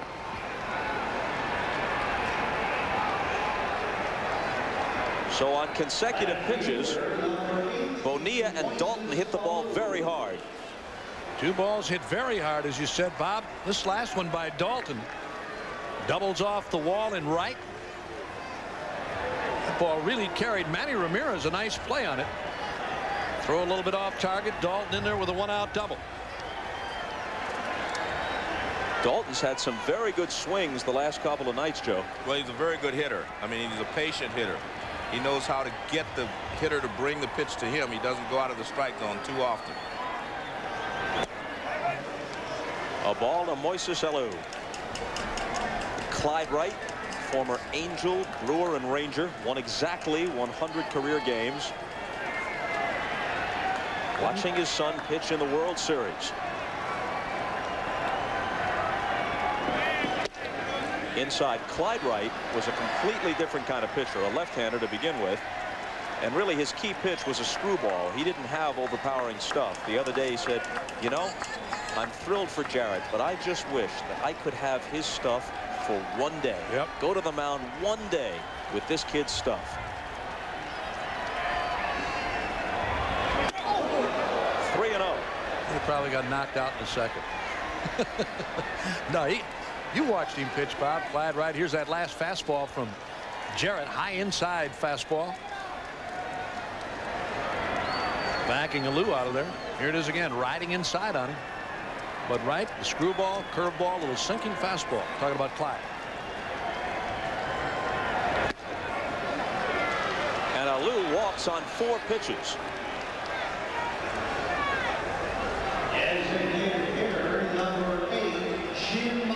The pitch sequence. Well, his speed is down. The 2 breaking balls, now the 2 fastballs. This one up and in was only like 80-something miles an hour. That one's back to the 95, but his speed is jumping all around here. I don't think he's getting his mechanics down right. He's having problems with his mechanics. He's starting to leave a lot of balls up. Mark Wiley, the pitching coach, keeping track of all this. Eisenreich. He started the Marlins back with 1 swing last night. If he duplicates it, they'd cut the lead in half. Daulton at second. Alou at first. 1 out on the 4th.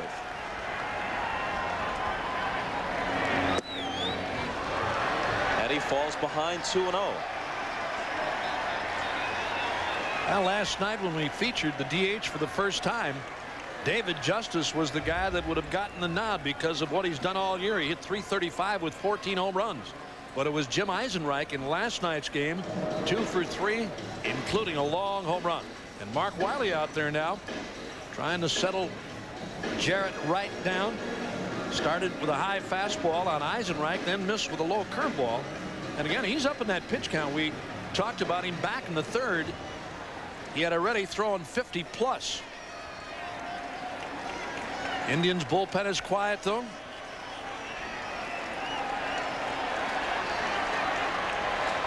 Nothing going on out there now. And the 2-0 pitch to Eisenreich. Jim is of course used to the DH role. Had a long stretch in the American League with the Royals and the Twins. Started his career with Minnesota back in 1982. The last pitch hit 95 on the clock. This ball is hit hard and by the diving Williams for a base hit. Daulton being waved home. Roberts has no play on him. It's 6-1. Well, the comparison between the 2 DHs, in my opinion, should be between Jim Eisenreich and Fernandez. Those are the 2 new bats in the lineups. And that battle has clearly been won by Eisenreich, who had a home run last night. Now he drives in a run. pitch is up and out over the plate, and he slashes it past Matt Williams. Matt Williams can't get there. He makes a dive. And Dalton scores easily. Bip Roberts has an infielder's arm and not an outfielder's arm. So Dalton is able to score easily. Here's Charles Johnson. Up and in. It's good to see Jim Eisenreich doing well at age 38, one of the nicest guys in the game. You'll recall when he first broke in, his episodes of involuntary twitching were soon diagnosed as Tourette's syndrome, a neurological disorder. He was on the voluntary retired list several times, actually out of baseball between '84 and '86 before returning in 1987 with Kansas City. 1-0 pitch rolled to the hole. Vizquel gets the force at second, on to first, not in time. But just to get one was something on that play. Well, we talked about how good a player Vizquel is, and we mentioned he just won another Gold Glove. This ball is hit, jams Johnson. It's hit in the hole. Now watch how quickly he gets the ball at second base. He leaps in the air so he can get something on the throw. Perfect throw to Fernandez. Then he tries to complete it using nothing but his arm. Because he was a shortstop, he has a good arm, but you can't turn it in this situation. Nice play, though, by Vizquel to get the runner at second base, Eisenreich, but they can't get Johnson at first. So now 2 outs, runners at first and third for Counsell.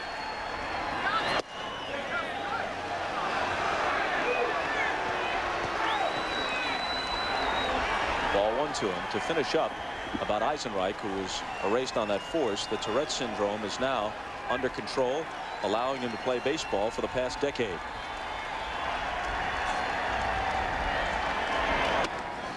Two and 0. Mike Hargrove talked about Craig Counsell tonight. He said the scouting report that he had read and heard about, as far as Counsell goes, a guy that hits the ball the other way, back up the middle. He said this guy is more of a pull hitter than I was led to believe, and we've seen that from Counsell in the postseason. He lines the 2-0 pitch to center. Grissom started in, goes back, and has it. They get on the board, but they strand 2 and trail it 6-1. This coverage of the 1997 World Series is brought to you by Gatorade Thirst Quencher. You don't have to live thirsty. Life is a sport. Drink it up. By Honda, vehicles designed to help simplify your life. By MasterCard. MasterCard, the official card of Major League Baseball. And by IBM, solutions for a small planet. To find out about the 72-year history of Goodyear blimps covering the nation's top sporting events, you can click on www.goodyear.com. Ramirez swings on the first pitch in the bottom of the 4th, and Edgar Renteria throws him out.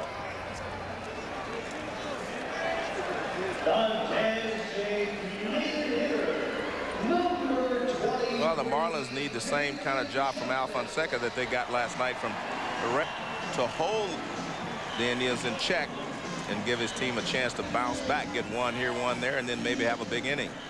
So it's up to him to keep this score at least 6-1 in this half inning. The Marlins actually hit the ball very hard in the last inning off of Jared Wright, a couple of line drive outs, and they did score 1 run.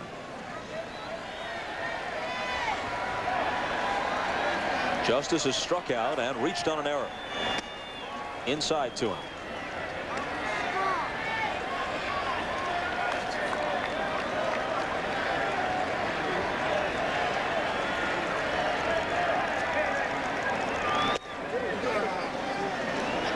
Al Fonseca in relief of Tony Saunders, who in 2 innings plus allowed 7 hits, walked 3, and was generally ineffective.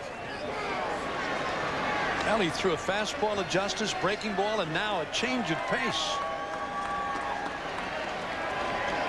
They were behind, the ball and 2 strikes.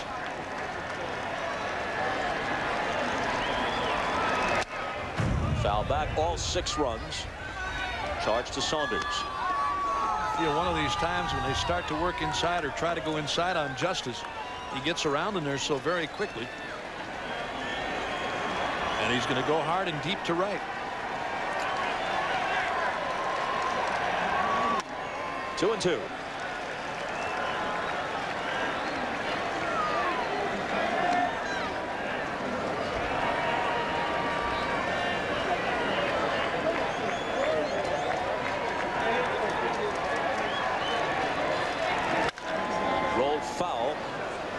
thing about playing this game under DH rules from Jim Leyland's perspective. If Alfonseca continues to pitch well, he can save his bullpen a little bit by letting him go a few innings instead of having to hit for him when the ninth spot comes up in the order.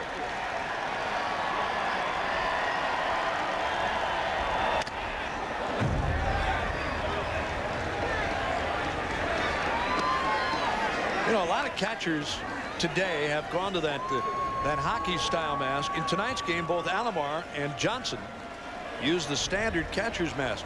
Every guy that you talk to, every catcher that wears that new style mask, say they're much more comfortable, and you don't feel the shock as much on a foul ball. And there's another one. Still 2-2. He was the first guy that Charlie O'Brien, I believe, was the first catcher that tried that hockey style mask, goalie's mask, and he really liked it. Well, it's definitely more protective. I mean, from the backswings of hitters, gives you a little bit more protection. Well, guys, everybody today wears a helmet anyway, but that, for the most part, catchers say it's more comfortable and more protective. And Justice continues to battle Alfonseca. I remember catching 4 or 5 innings without a mask. Boy, you talk about taking a chance. You gotta have quick hands, baby. I understand it was 4 or 5 innings before anyone noticed. It was 4 or 5 innings before they let me use one. The 2-2 again. Foul ball again.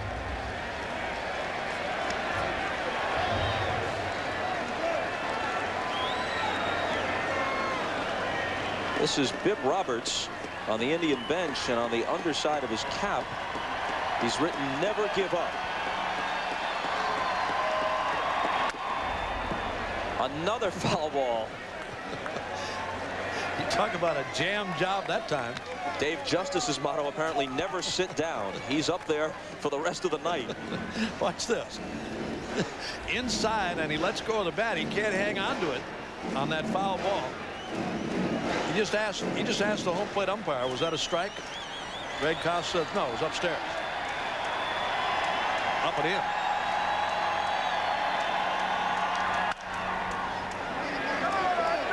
Yet again.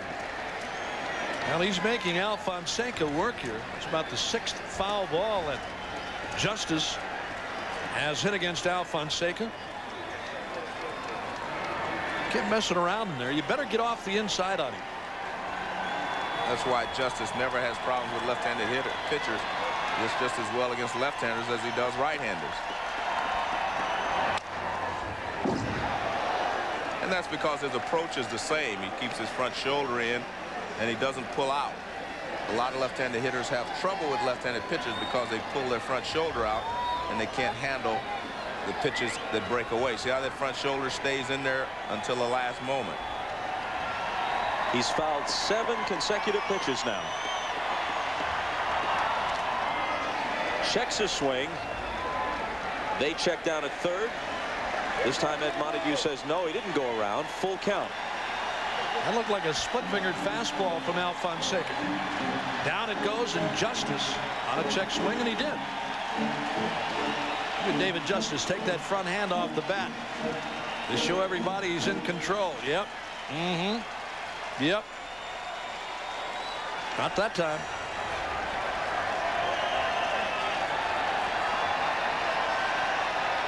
We're in the 4th.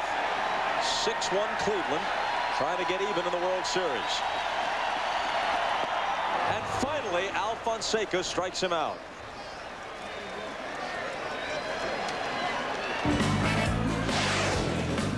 Next Wednesday, a special Dateline and a wild Halloween third rock. What are you going to call that? Ghostbusters! Plus Working, Law and Order, NBC, next Wednesday.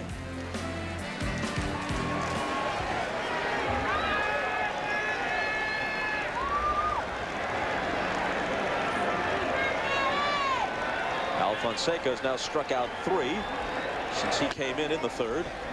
Ball 1 inside to Matt Williams. Took him 14 pitches to strike out David Justice, but he finally finished him off.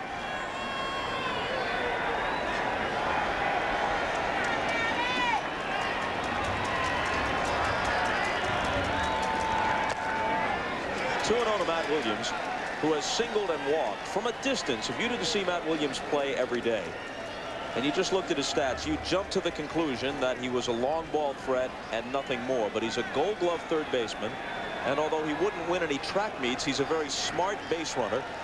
And you saw it as he scored from first on the Alomar double earlier in the game, the way he was able to execute the hook slide around the Charles Johnson tag. Well, he's not only a good base runner, but he's a very aggressive base runner. He will take some chances out there. 3-0. This is a situation where you know that Mike Hargrove would let him swing if he wants to get a good pitch to hit, and he'll let him go.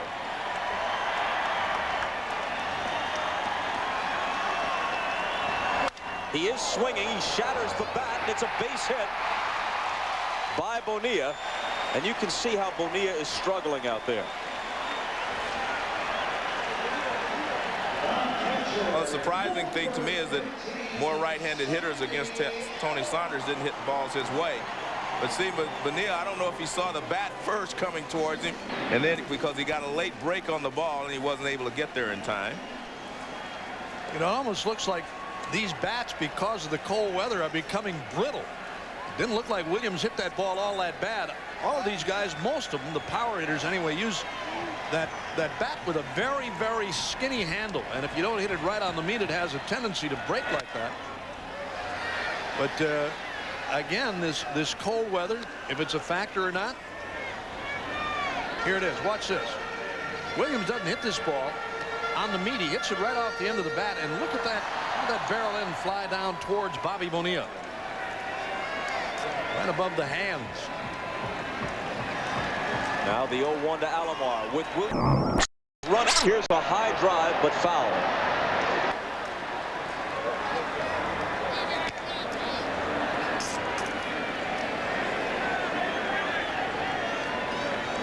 Well, Alfonseca points over to Darren Dalton, says, okay, I'll watch him this time. Matt got a great jump going there. He did not take, Alfonseca did not take much time to check him. Now watch Alfonseca, see, he just goes, looks at Matt Williams, then he goes to the plate, and Matt just took off.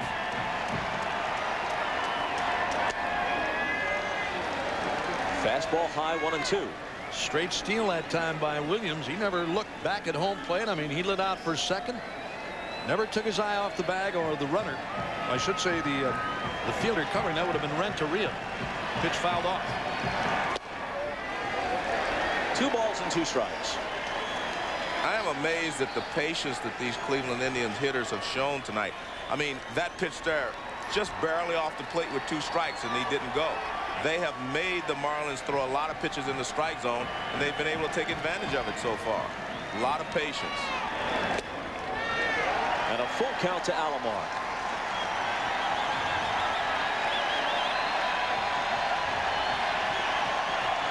Most of the time, if you're a pitcher and you figure I can get ahead, get 2 strikes on some hitters, they will help me out by chasing pitches out of the strike zone.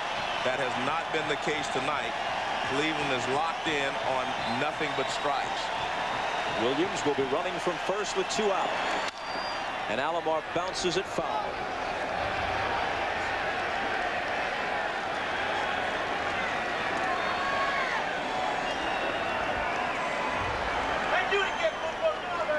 Tomorrow, Leland has Livan Hernandez, the Game 1 winner, set to reprise his matchup with Orel Hershiser, who was the loser in the World Series opener. Another foul ball.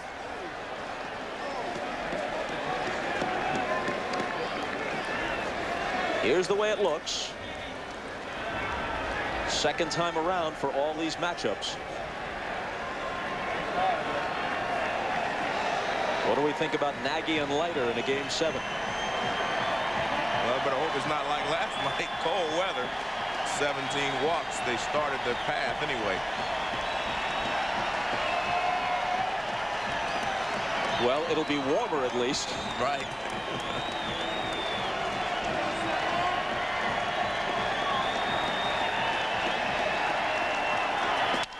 Three-two pitch hit softly into right. Another broken bat, but it falls for a hit. Williams to third. And Alomar is now 3 for 3. It's hard to imagine these bats breaking the way they are. And again, everything right above the hands. First on Williams, now on Alomar. Again, watch this. Again, the pitch hit off the end. It was down low and outside. Nice follow through by Alomar, but with only the handle. Watch this. There goes the runner. Pitch down low and outside, and Alomar takes it into right center. And again, the barrel end of that bat winds up out on the infield. Well, when Alomar got to first base, he told David Nelson, I hit that ball good. That's what he said. Something's got to be wrong, Joe. I mean, these bats, either the cold weather is doing that. Let's listen. Good boy, Sandy. Nice going, big guy. I hit that ball good. You hit it good? Bat just cracked. You hit it on the fat part of the bat, huh? Yeah. Hey, well, I read his lips, and he said, I hit the ball good. I knew that's what he said. And it did not look like the bat should have shattered like that. Thome takes a strike. He's 0 for 1 with a walk.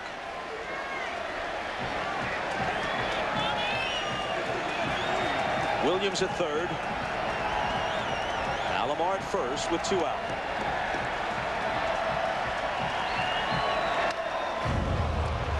And Alfonseca gets ahead of Thome, 0-2.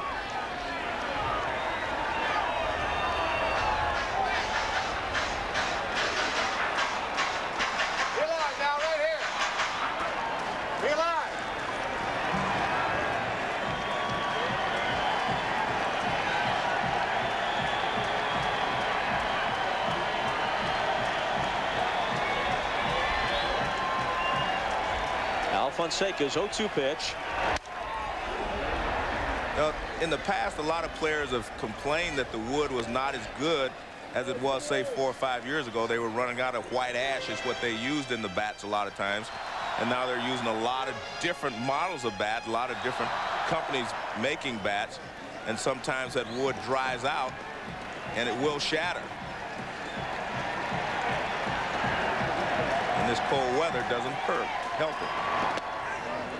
He lays off. It's 1-2. As we mentioned last night, you don't have to have played in the major leagues. If you've played baseball anywhere, little league, high school, in cold weather especially, when they get in on your hands and they bust your bat, man, does that sting. You get those bees going in the palms of your hands. It's a strange feeling and not a pleasant one.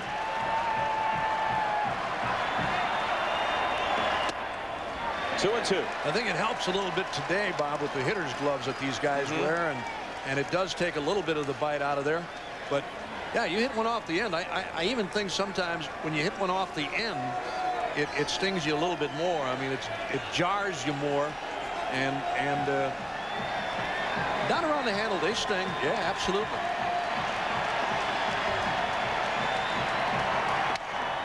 Foul back. The best hitters will tell you when you hit a ball really well, sometimes you don't even feel it. You're right. You're right. You're absolutely right. There's almost no sensation. Sometimes you hit a ball, I mean, even a home run ball, you hit a ball a long, long way. It feels like the ball almost slides off the bat. There's no real impact felt by the hitter. You know when you hit it.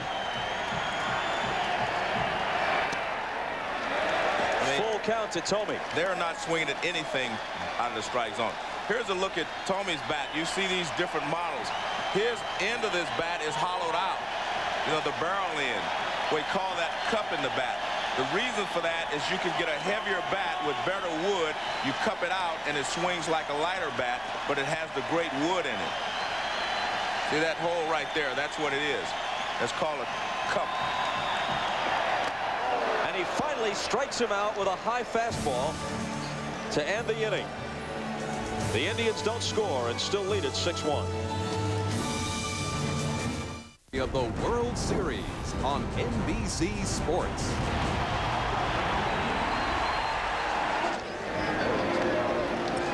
This is between innings. Eric Davis of the Orioles, sporting a very dapper chapeau, is honored as the Roberto Clemente Award winner for 1997 in recognition of his charitable activities and for his courage in continuing to play baseball during his battle with cancer. Well, now to the game at hand. The Indians leading it 6-1, but they may regret, if the Marlins rally like they did last night, may regret the fact that they've left 5 on base the last couple of innings. They had the bases loaded with nobody out after they established a 6-0 lead when Alfonseca came in, and they were unable to increase that advantage. It's 6-1 now.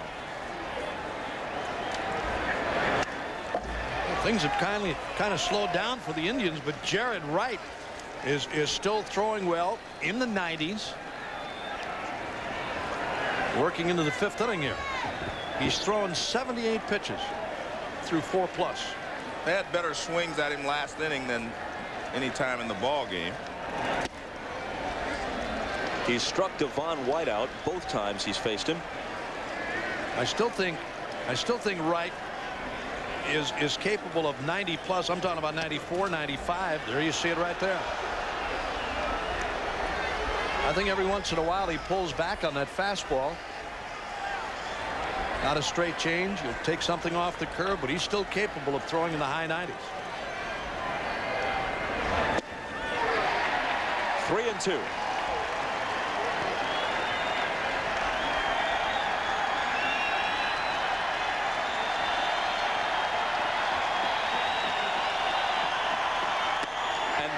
His 5th strikeout, and a dubious hat trick for White, who's fanned all 3 times. Here's Wright's work to Devon White. Couple of fastballs off the outside with a change. There's a fastball outside. Now a fastball right down the middle, and then he chases a high fastball with a strikeout. Ball 1 to Renteria. You can see what the Marlins are going to do. It looks like they're going to make him throw some strikes here this inning. Both hitters have gone up taking.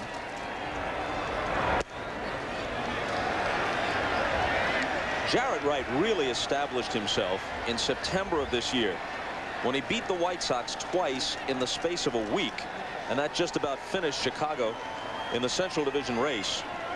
And in those 2 starts against the White Sox, Albert Bell and Frank Thomas were a combined 0 for 11 against him. I didn't know anybody could put an 0 for 11 on Frank Thomas. He's such a good hitter. 2-2.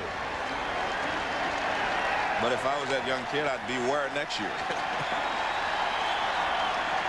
Well, this guy, having watched him pitch early when they brought him to Cleveland, having seen him pitch against Milwaukee, I'll tell you, I was really impressed with him.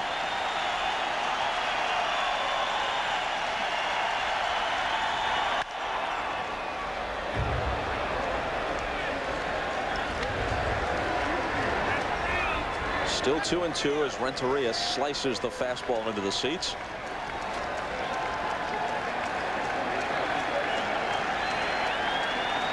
You're permitted to do what Wright is doing on a cold night.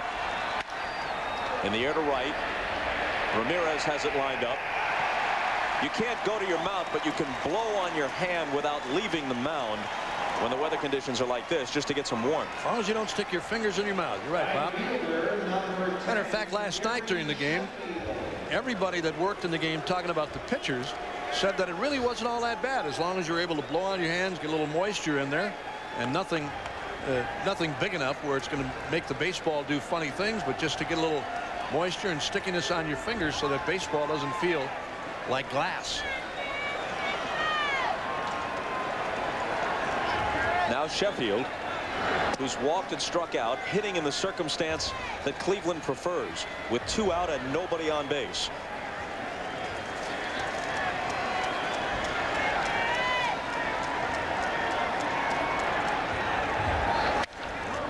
Hits it softly into center field. Sprinting back is Fernandez. He gets there. The Marlins go in order in the 5th. On to the bottom of the 5th with the Indians leading by 5. Fernandez, Grissom, and Roberts will be the hitters. Tony's 1 for 2. Had an RBI single his last time up.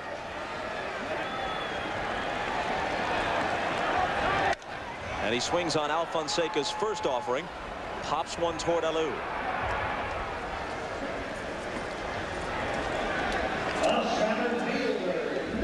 Folks, coming up for most of you after the game, it'll be your late local news and then the Tonight Show. But for those of you who want to continue with baseball coverage, Keith Olbermann and Hannah Storm have the World Series postgame show available immediately after the game on CNBC.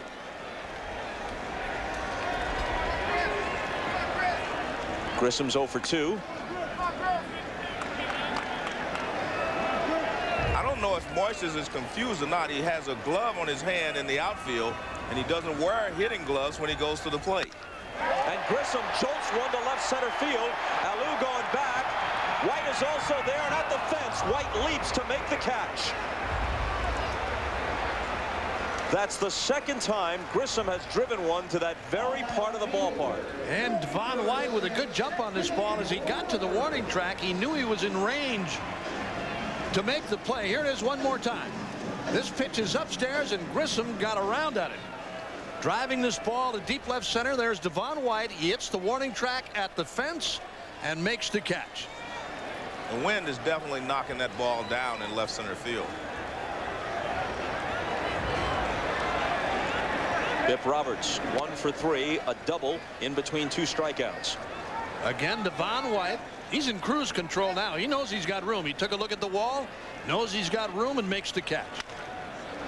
Roberts bounces it to Dalton, takes it himself, and the Indians go very quickly in the 5th.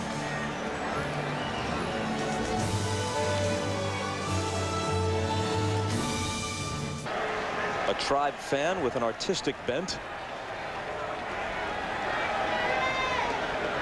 He has named each of his fish. There's little more I can add. Here's Bonilla on the first pitch. He lines one to center, and Grissom will take it. Now Jared Wright working 1, 2, 3, 5th inning. Now retired the last 6.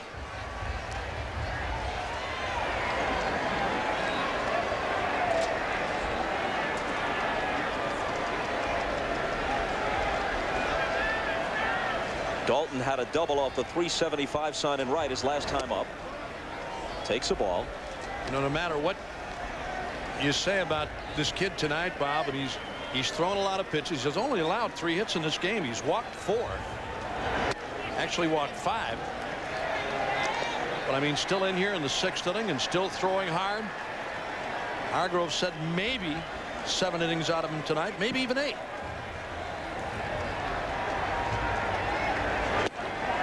In there for a strike. Depending on what he works here in the 6th inning. He's at that century mark now.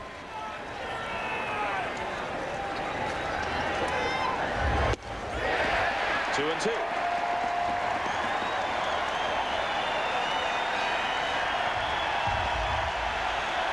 Talking about the strikeouts, 5 strikeouts, 4 walks. And a full count.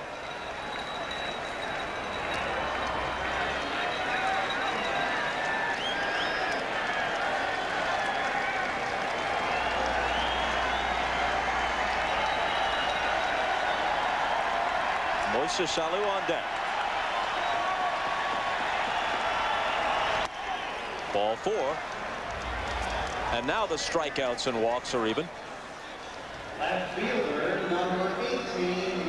Listen to the conversation between Bip Roberts, who's back in left field, and Dave Nelson after Roberts grounded out to end the previous half inning. All right, young man. You a little shaky?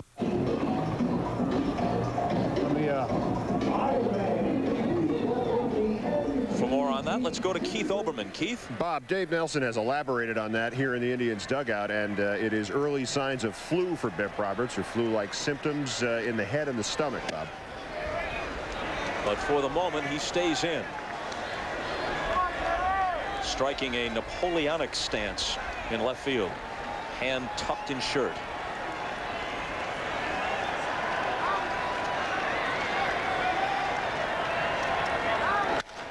And here's a drive his way, but it may be over his head. Roberts turns and watches it leave. Moises Alou connects with a man aboard. And just like that, it's 6-3. Well, as they did last night, the Marlins, trailing by 4, came back to tie and eventually went on to win with a big 9th inning. And Alou touches them all with a home run to left. One more time. He's a good fastball hitter, and here's a fastball on the inside part of the plate. Doesn't matter how hard Jared Wright throws. If he gives him a fastball where he can reach it, he can handle it.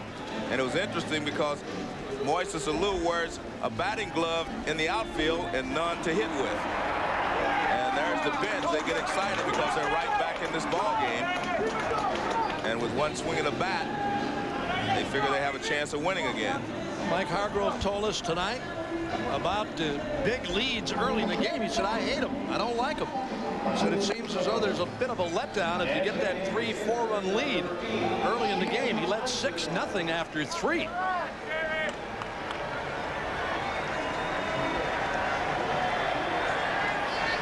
Well, 99 pitches now for Jared Wright.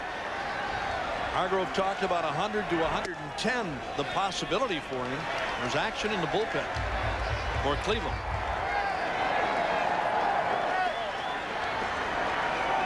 Wright's 1-0 pitch to Eisenreich is inside. You got to figure Eisenreich is not terribly uncomfortable on a night like this. He's from St. Cloud, Minnesota. Tell folks up there that it's 38 degrees. They break out the sunscreen. 3-0. How do you pitch to Eisenreich? Very disciplined hitter, hits to all fields. Saw him hit a home run last night to right. He had a base hit back in the 4th inning to left field. I asked him tonight, I said, how do you classify yourself as a hitter? He said, I'm all over the place. They pitch me away, I go that way. Basically try to hit the ball up the middle on the ground. Swings on the 3-1 pitch, slices it to left, base hit.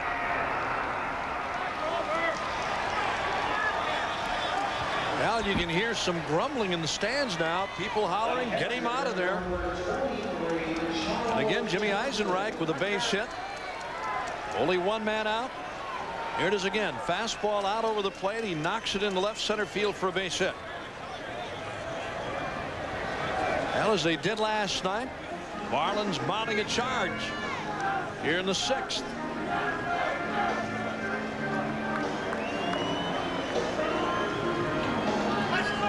Jim Leland told us, Bob, before the game today, he said when they talked about last night's game, the players on the bench, despite the fact they were down 7-3, nobody gave up last night. Everybody was fired up and charged up. Down 6-3 now.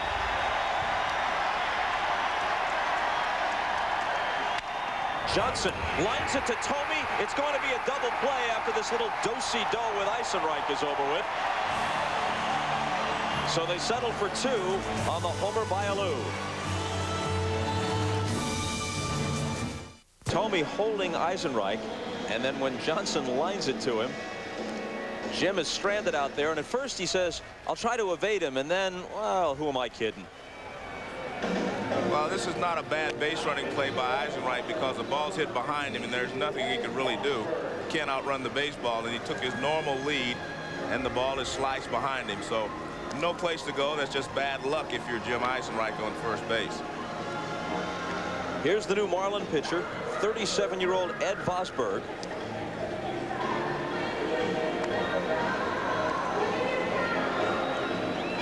Began the year with the Texas Rangers, finished it obviously in Florida. A combined record of 2-3. Al Fonseca, who preceded him, did a very good job. He pitched 3 innings, allowed 3 hits, no runs, didn't walk anybody, struck out 4. The first man he faced, Tony Fernandez, did single the center with the bases loaded to produce a single run. That run was charged to Tony Saunders, the last of the 6 he allowed.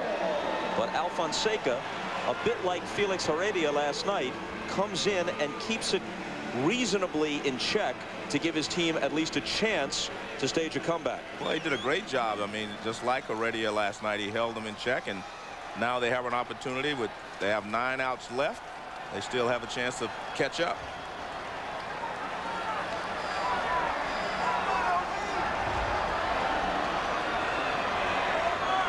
Vizquel singled in the first and then scored as Ramirez followed with a homer. Overall 1 for 3. There's a strike.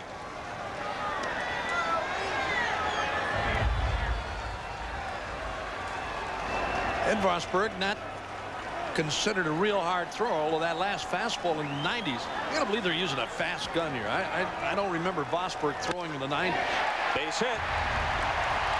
Sheffield trying to cut it off. Vizquel thinking about a double. Wide turn coming back. Nice play by Gary Sheffield to cut that ball off in the gap in right center, holding Vizquel to a long single. Nice play by Sheffield. Here's again a breaking ball from Vosburg that time, and Vizquel lines it into right center. Watch the play by Sheffield now into the gap to make the backhanded play. Here's a good throw to second to hold Vizquel. At first he took a wide turn and then wisely held. Watch this. There's the base hit to right center. Vizquel thinking double. Takes a big turn at first and whoa.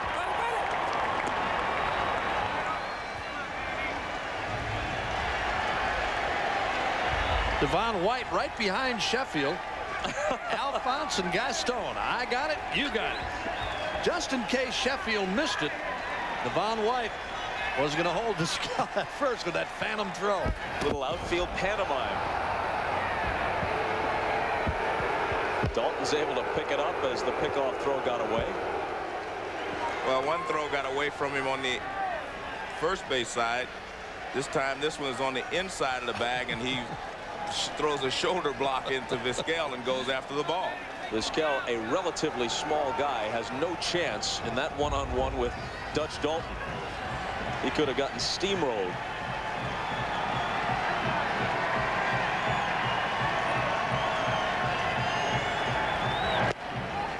Strike one to Ramirez. He's homered, he's walked, he's grounded out.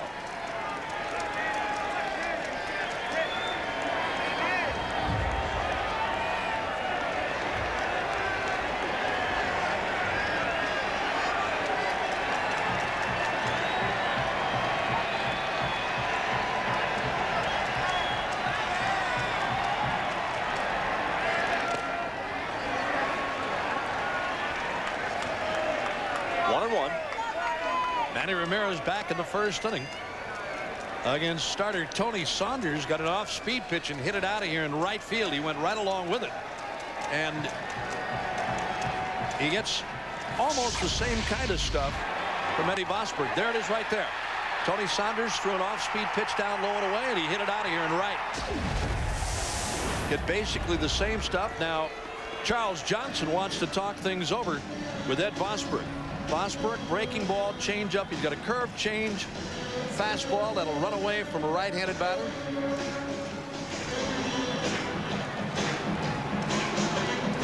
Jim Leyland, when he talked earlier about last night's game and saying the Marlins never quit, said the one thing we do is stay with a game plan. We don't get away from it. We're going to try to make a guy pitch, make him work, try and take balls to right field, left-handed batters to left field. That's what we do. That's why they stay in focus and had the ability to come back and win last night. 1-1 pitch fouled off. With Vosburg's appearance here, Jim Leyland has now, in about 3.5 ball games, used every pitcher on his active roster for this World Series at least once.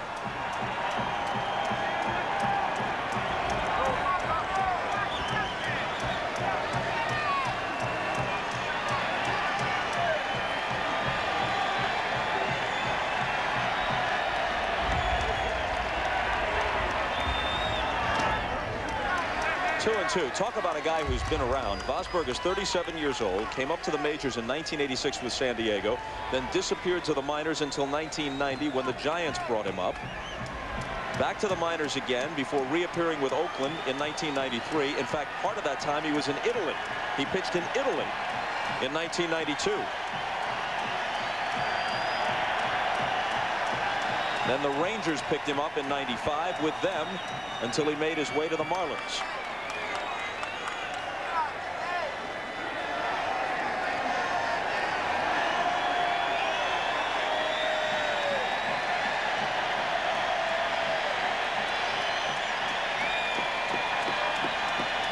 And his 2-2 pitch.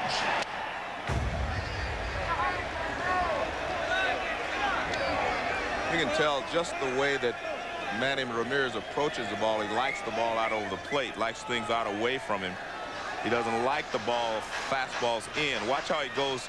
See his upper body, how it goes out there to get this pitch. Even though that is a very tough pitch, he was still out there to get it.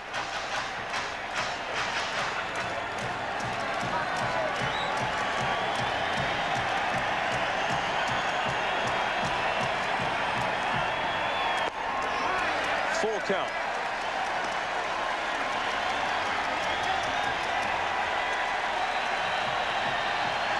Take a look at the hitting chart on Ramirez. He pulls the ball, hits more balls to left field, but he likes the ball out over the plate. Balls out over the plate, he can still pull them if he wants to, as long as they're not on the outside corner. The Indians lead at 6-3. Vizquel at first with nobody out in the 6th.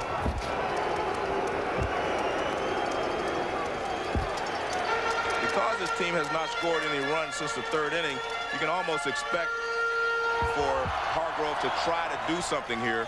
Go ahead and send Vizquel from first base just to try to get his team back into the groove. There he goes. Swing and a miss. Throw from Johnson. He decides to go back, and he makes it as Counsell wasn't able to hold on to the ball. Charles Johnson really upset at himself, Bob, that he threw that ball without taking a longer look at Vizquel. Vizquel only ran about 15 steps and then pulled up. Johnson fired, and this ball was tailing toward right field away from Counsell. Watch this. There's Vizquel pulling up right now. He sees the strikeout by Ramirez, and then the ball mishandled by Counsell as he went to make the throw back to the bag. There's Vizquel's break. He's got his eye on the batter all the way. Swing and a miss. Now the throw to second. Counsell can't handle it. He tried to get the exchange too quickly, dropped the ball, and Vizquel gets back safely. That throw from Johnson tailing a little bit toward right field. And a ball to Justice. Watch it again. Well, what happens, really, watch him again. Counsell takes his eyes off the ball, and he looks to see where Vizquel is, and he knows he has to hurry. And you mentioned he could not make the transfer. Well, Charles Johnson unhappy with that throw. He knew that ball sailed a little bit on Counsell, and Craig couldn't handle it. Didn't handle it cleanly, and he got back. Normally you see a catcher on that play, Joe, run right at the runner instead of making the throw. He runs at the runner to get him to commit one way or the other. The runner goes. Johnson gets a chance to throw. It's a little off the bag, and it skips into center field. But Vizquel will not advance.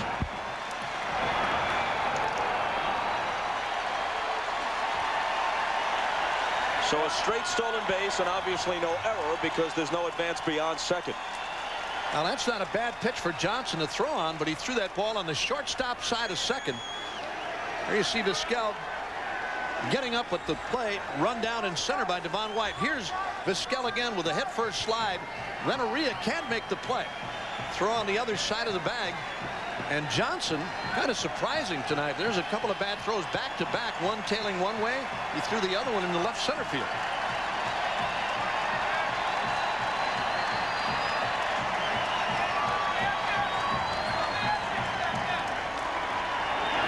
And now Justice rolls one foul. Well, he's only in his 3rd year in the major leagues. He played his college ball in Florida. His home field is in South Florida. He can't have caught too many games in conditions like this. Well, I still think Marlins fans and players alike are surprised to see back-to-back throws like that from Charles Johnson. I really do. 3-1 to Justice, but could the cold have something to do with it? Well, I guess it could, Bob, but in all honesty, and we'll find out, I just don't think that it bothers you that much. You're throwing back and forth all the time. You're pounding your hand in the glove. If indeed the baseball was a little bit slippery, had a lot of velocity on it, just made 2 bad throws. And now Justice walks. The Indians lead 6-3. They were up 6-0 at one point. With Vizquel running in this inning, it gives you an indication, Joe, that Mike Hargrove is not at all comfortable with just a 3-run lead. He's trying to generate something to give himself a bigger cushion. Well, it's exactly what he said. Sometimes when you get an early lead, your team kind of just goes through the motions, everyone trying to drill the ball in the gaps and trying to score runs by themselves. So what he tried to do this inning is play baseball. He's tried to move the runners on a hit and run, and he's let Vizquel go ahead and steal.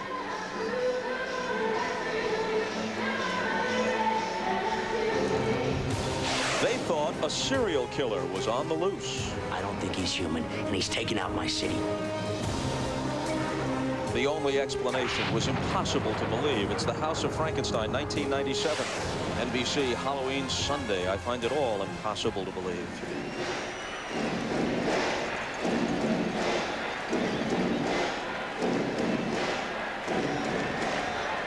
Now Matt Williams comes to the plate. With 2 on and 1 out. He's singled twice and walked.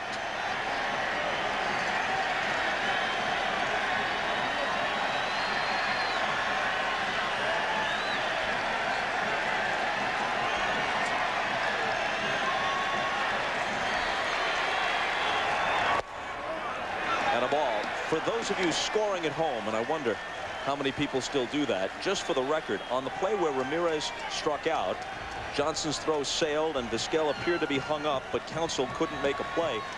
That is officially no play beyond the strikeout. There's no error charge. Vizquel wound up where he had started at first base.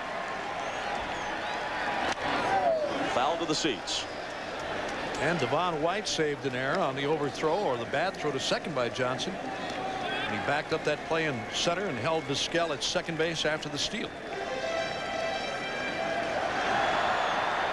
Anytime that catcher makes a throw or that runner runs from first on a steal attempt or a hit and run play, whatever it may be, in the particular case, that center fielder has got to be on the move, backing up the play in case there's a throw. And a bat throw.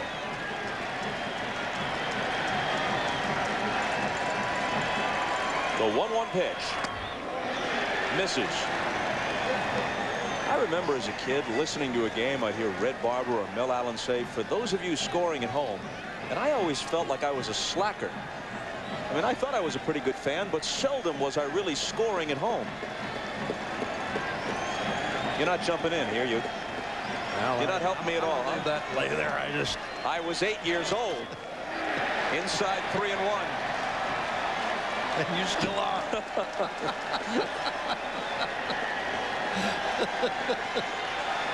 Mossberg just crossed Johnson up on that pitch. He threw him looked like something hard, and Johnson was looking for a breaking pitch. And he told him which sign they're using. He reminded him, I should say. The 3-1 pitch. Walked it. Well, Vosberg, another one of those guys that just doesn't give in. I mean, he works away, and tries to get you to chase. He's got the bases loaded now with only 1 man out, and Sandy Alomar, who's had a good night. Coming in there now. Double to left center his first time up. That produced a run. Then an RBI single the other way in the 3rd. And a 2-out single in the 4th. A broken bat job that time.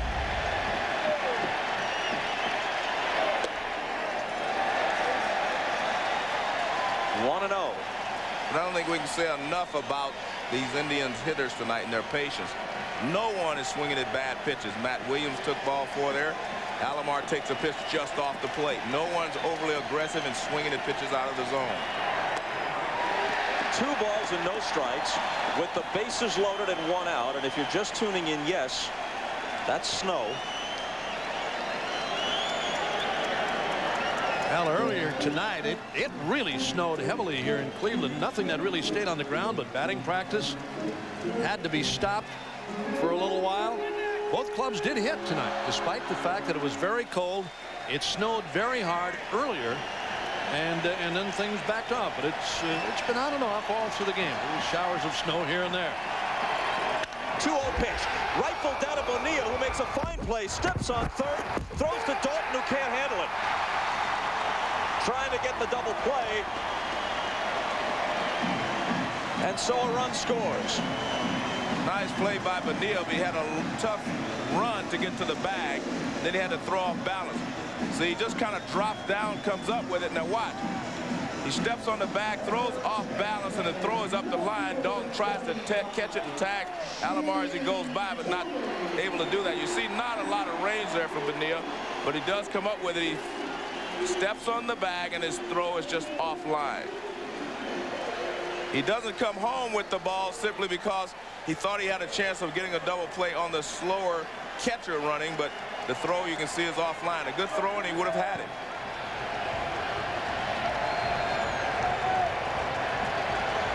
So Vizquel scores to make it 7-3. Now Thome hits one to left. Alou has it lined up. A run for Cleveland in their half of the sixth, making it 7-3. Does that sound familiar? This is baseball by Currier and Ives. Through the snowflakes, Thome lines one to left.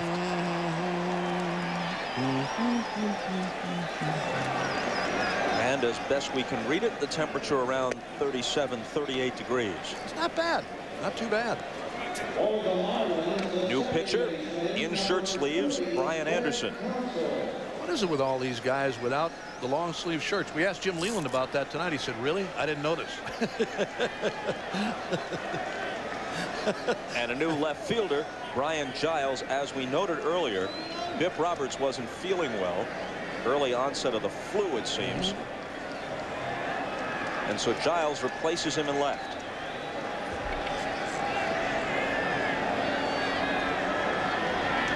Craig Counsell leads off in the Marlins seventh and takes a strike on the inside edge.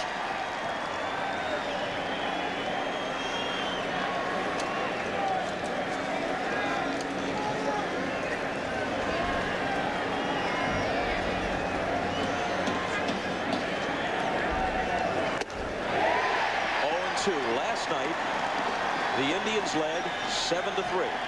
That's the score now. Eventually, the Marlins prevailed 14-11. It was tied at 7, going to the 9th. Florida scored 7 times, and then Cleveland came back with 4 in the bottom half.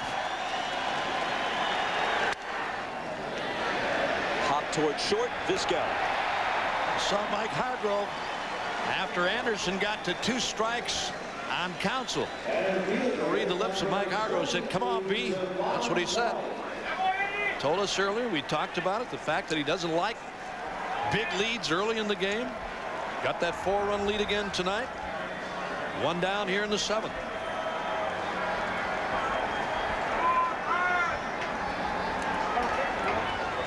Devon White happy to see anyone other than Jarrett Wright, against whom he struck out all 3 times.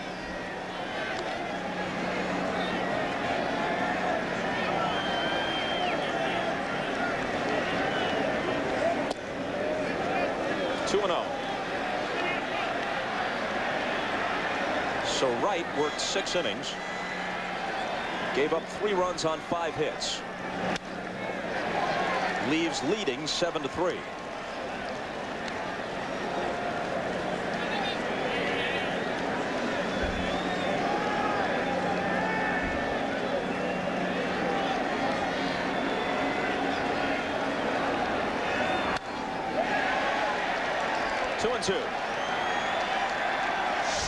Here are the 3 strikeouts. First one, he couldn't check his swing as the leadoff man in the game. Then he goes after the pitch on the outside edge, doesn't get it. Then he can't catch up with high heat. Now he turns around to the right side against Anderson.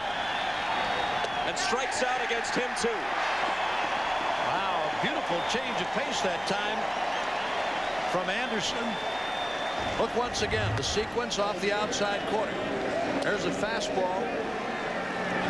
Swinging a foul. Fouls again. There's the off-speed pitch. A change of pace down low and away. Struck him out for the 4th time tonight. And Devon is really having problems with the off-speed pitches from both sides of the plate. 3 times by Jarrett. And now Anderson.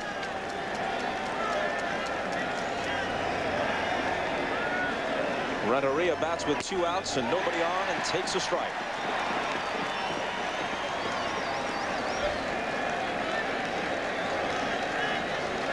In case you're wondering, 4 strikeouts in a World Series game is not a record. Liner to center. Grissom for the catch. And the Marlins are retired in order in the 7th. coverage of the 1997 World Series is brought to you by Oldsmobile and your local Oldsmobile dealers. By Advil, no non-prescription pain reliever is proven to work better than Advil. By Karen, the car navigation system from Philips Magnavox. And by Visa, it's everywhere you want to be. The captain of the Goodyear Blimp Spirit of Akron is John Moran, a veteran over 20,000 flight hours. Probably very few of them as cold as this. You were talking a moment ago about 4 strikeouts not being a World Series record. What is it? Well, Devon White has fanned all 4 times tonight. He's one off the record of 5 by Yankee pitcher George Pipgrass against the Cubs in 1932. Fernandez faces Vosberg. Swings and misses. That information courtesy of Elliot Kalb, working with Jeff Sleet in the booth. All thanks to stage manager Tom McDermott for his fine work during this postseason.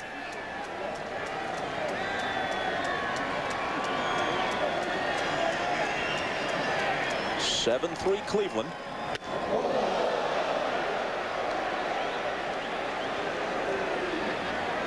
Well, Vosberg throws one up and in on Fernandez.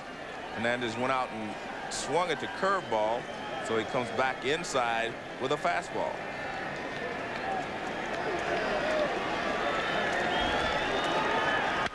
And he lines it to right for a base hit.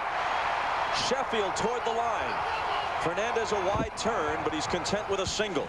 Although Tony Fernandez pennant-winning home run off Armando Benitez of the Orioles was hit left-handed, he's done much of his damage this year from the right side. He hit around 400 right-handed during the regular season and over 400 from the right side in the playoffs.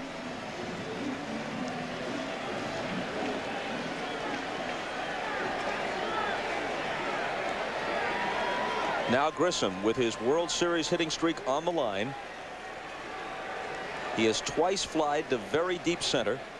And he's also struck out tonight, 0 for 3. He's hit safely in 15 straight World Series games. Quick throw, but Fernandez gets back.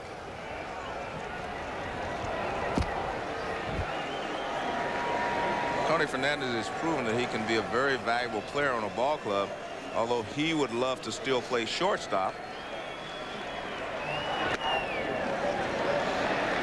I don't think he is capable of playing shortstop on an everyday basis on a pennant-winning team anymore, but he's such a good player that he can play second base, he can play third base, he can play an occasional shortstop and still do a great job. Chopped off the plate. Bonilla comes in. He'll have to make a quick throw, and he got him.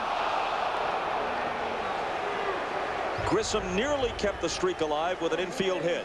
Only the strong arm of Bobby Bonilla stops Grissom here in the 7th inning. Bounces that one right off home plate. Bonilla with the charge. There's the grab, and now he really fires to Dalton, and they got him. Just got him.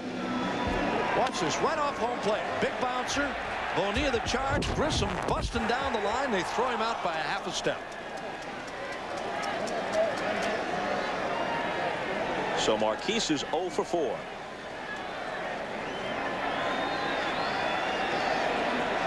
Fernandez took second on the play. Brian Giles for his first at-bat of the night. He replaced Bip Roberts in left field in the top of the inning.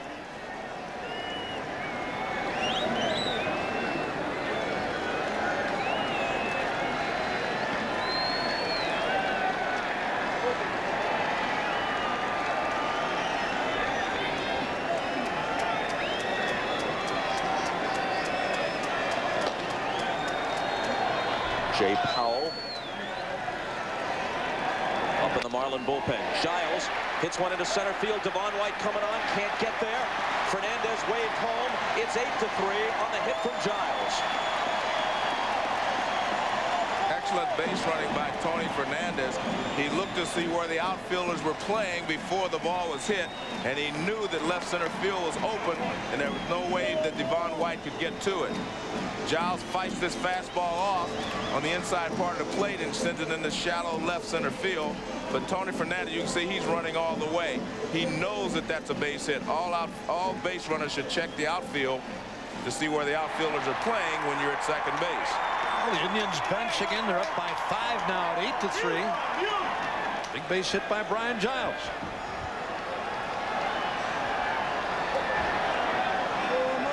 Bringing up Vizquel.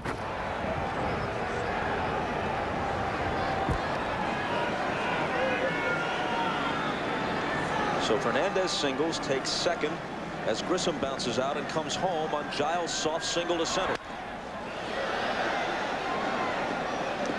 8 runs on 13 hits and no errors for Cleveland. 3 runs, 5 hits, 2 errors for the Marlins.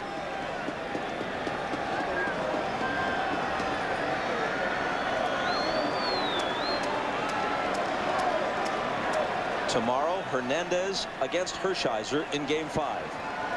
They've got it picked off. Giles hung up, Dalton running him towards second, makes the tag himself.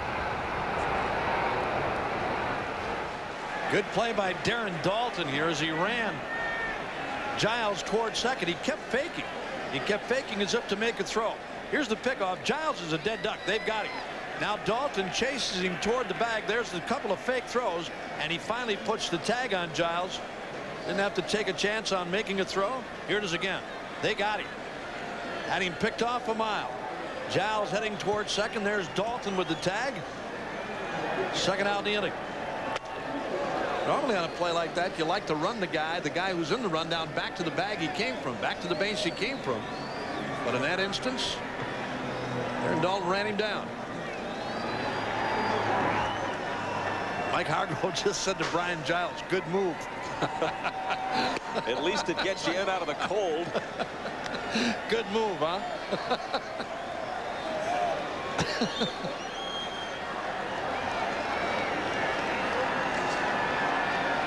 Borders, Alomar asking Giles, so how is his move? Good. Evidently. Alou coming on in left field, gets there to make the catch and retire Omar Vizquel. But the Indians make it 8-3 with a run in the 7th. 50th anniversary of the World Series on NBC Sports.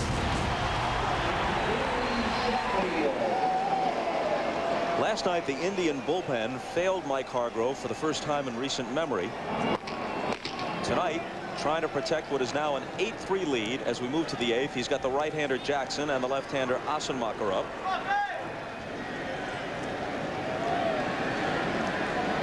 You see how effective they were through the first 13 games of the postseason, but last night, not exactly what Mike Hargrove had in mind.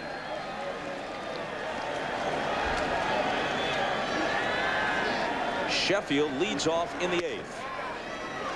Joe, when you see him do that little twitching motion before each pitch, even though it's not the same move, is it the same idea that you had when you twitched your left arm? No, mine was a little different in that I was just reminding myself to get my elbow away from my body. What he's doing is getting his bat started, so he never stops it. He never stops his bat. Compare and contrast. I like yours better. I can't hit it as far as he can, no. I couldn't hit it as far as he can. But it's interesting when you twitch your arm just before you enter a notation on your scorecard. Some habits are hard to break. That footage, by the way, although we didn't see the play, was from Game 7 of the 1975 World Series 22 years ago tonight. Joe Morgan's 9th inning hit off the Red Sox Jim Burton snapped a 3-3 tie, gave the Reds a 4-3 win and the championship in Game 7. And it wasn't cold either. At least it didn't feel cold.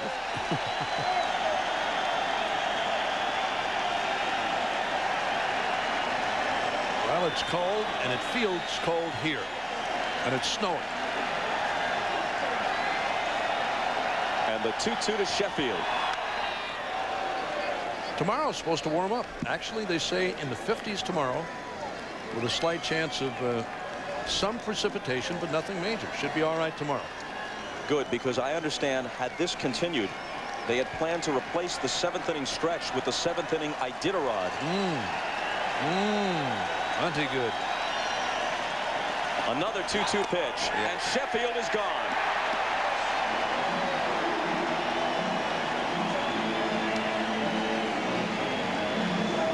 reminder after the game, for most of the country, it's the late local news, then the Tonight Show with Jay Leno. But for the more avid baseball fans out there, the post-game show immediately follows on CNBC, hosted by Hannah Storm and Keith Olbermann.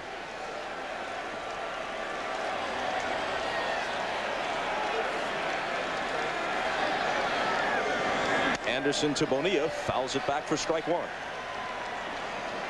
We're in the 8th. Cleveland leads it 8-3, trying to put a Game 3 disaster behind them and square the series at 2 games apiece. Popped up, way up. Who wants it? Thome calling. Whoa! And he has to backhand it in front of the mound.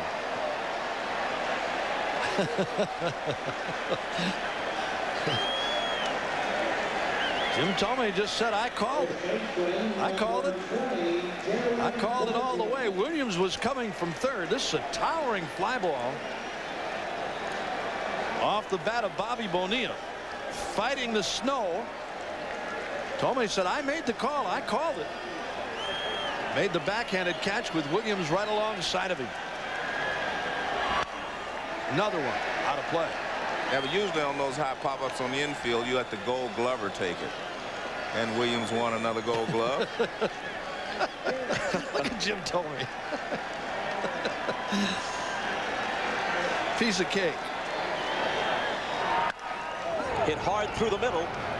A 2-out single for Darren Daulton, who's now 2 for 3 with a walk tonight.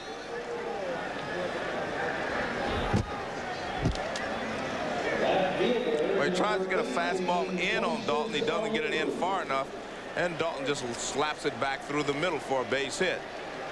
See, it was in, but just not far enough, and Daulton is really swinging the bat well. He's been swinging the bat so well. He's been patient and getting pitches to hit. Actually, ball's out over the plate. They were trying to get it in, but they couldn't get it in far enough. Lou homered his last time up off Jarrett Wright. Off a fastball, so they throw him a changeup to start this at bat. Dusty Baker said both Lou and Sheffield could handle anybody's fastball on any given night.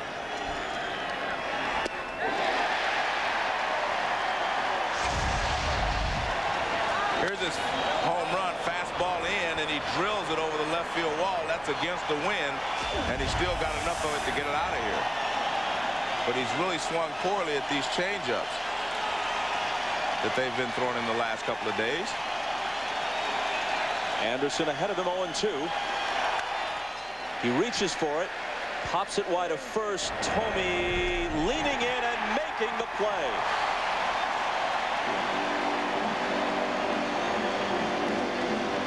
To the bottom of the 8th, Indians by 5. With the temperatures in the 30s at Jacobs Field and snow falling from time to time, here's one way to handle those conditions. You can get into shirt sleeves in the Stadium Club.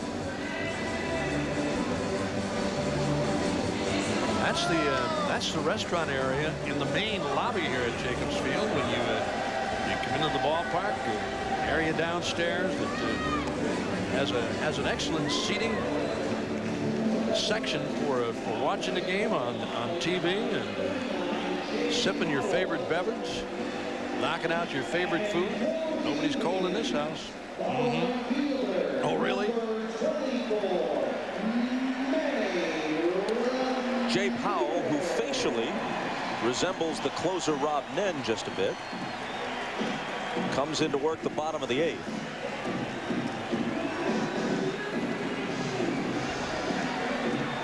They've all had their chances.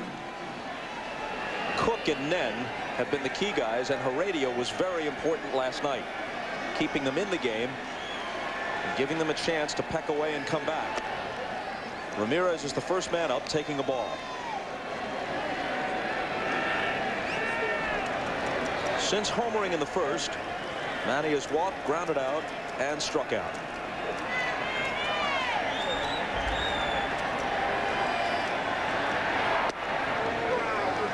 One and one to him. Powell has a very good fastball, and that's what he features most of the time, fastball, the slider, but his fastball can be overpowering because he has good movement on it.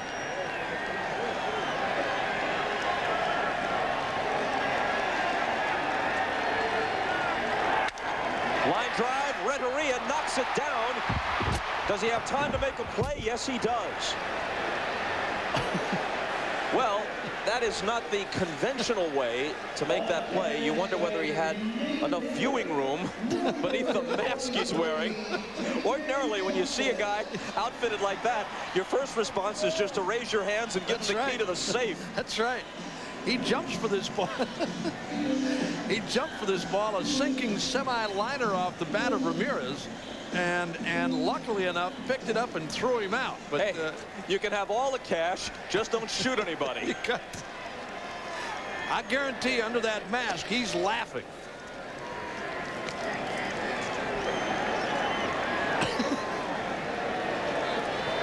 That's kind of embarrassing.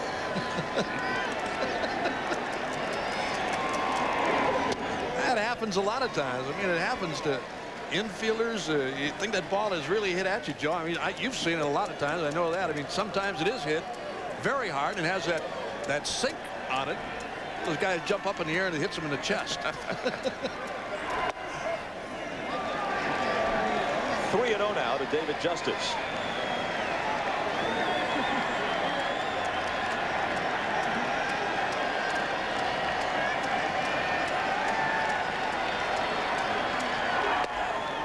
In there. Jay Powell was 7-2 this year. His ERA was 3.28. He's 25 years old, a native of Tennessee. And he walks Justice.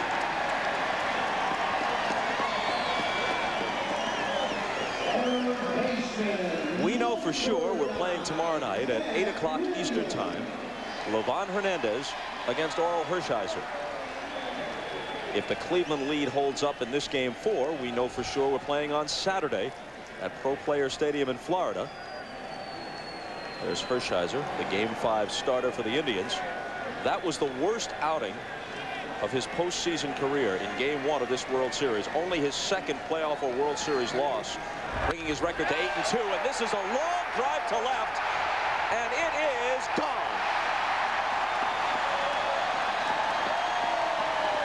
Williams putting the finishing touches on a perfect night. 2 singles, a homer, and a pair of walks. And I can't say enough about these Cleveland hitters' discipline in this ball game. They have swung at nothing but strikes. They're not taking a lot of pitches in the strike zone. They get their pitch and they hammer it. This is a high fastball, belt tied right out over the plate, and Matt Williams drills it over the left field wall. But they have all shown a lot of discipline in this ball game and have been able to get pitches to hit. Mad scramble there in left field. Another thing I've always liked about Williams, Joe, is you watch this one go out of here. Not one of those guys that stands there and watches. He hits the ball, he knows it's gone. I mean, he takes off and runs right away. That's the reaction from the Indian bench. They knew he got it all. Fair or foul was the question, but it was fair by plenty. Second Indian homer of the night, bringing the score to 10-3 in the 8th.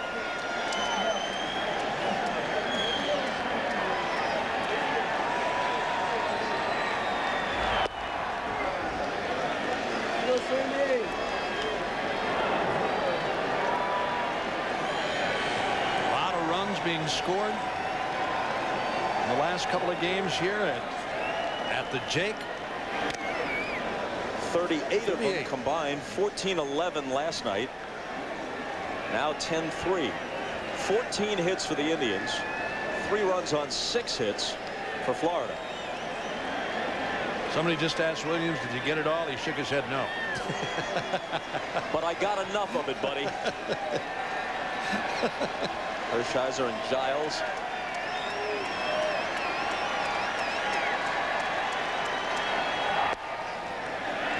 Full count now.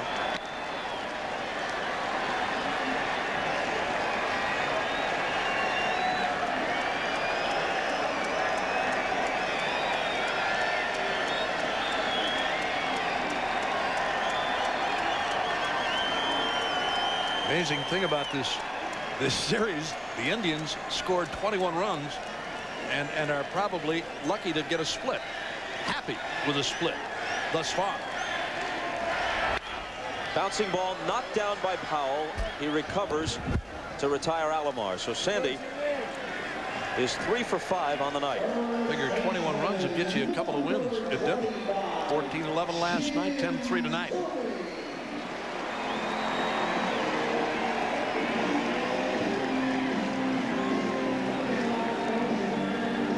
Thome is looking for his first hit. Lined out hard to left field his last time up. Ball 1.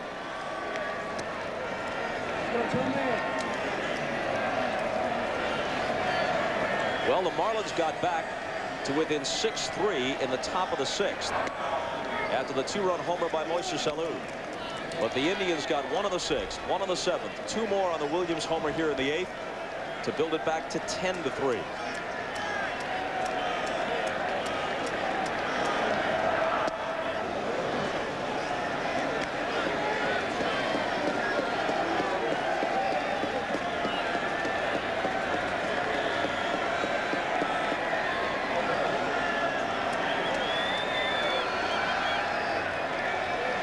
And the 1-2 pitch. 2 balls and 2 strikes to Jim Thome.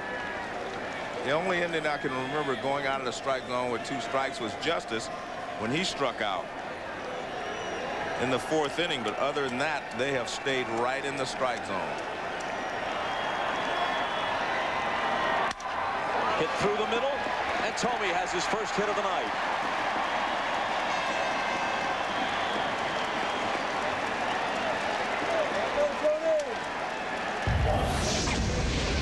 Here's a look at some of Thome's adventures in the top half of this inning. Making a lunging catch on the pop in front of the mound, and then grabbing one alongside one of our cameras in foul ground to conclude the inning. Now he singles with 2 out of the bottom half.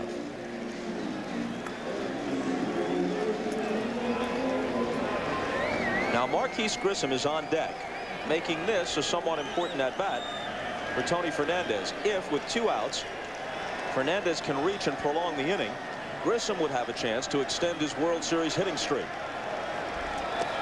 That's ball 1. When you have a hitting streak and you're going to a ball game, you say, well, I want to make sure I get 4 good at-bats.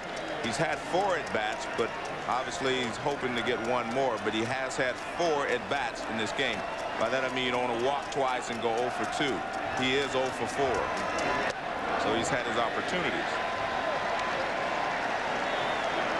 Twice hit the ball to deep center, each time Devon White caught it at the wall. His last time up, he almost had an infield hit thrown out on a good play by Bobby Bonilla at 3rd. So he's come close. Fernandez hits the 2-0 pitch, but Renteria stops it and gets the force at second base. Typical fine play by Renteria, and Grissom doesn't get another chance.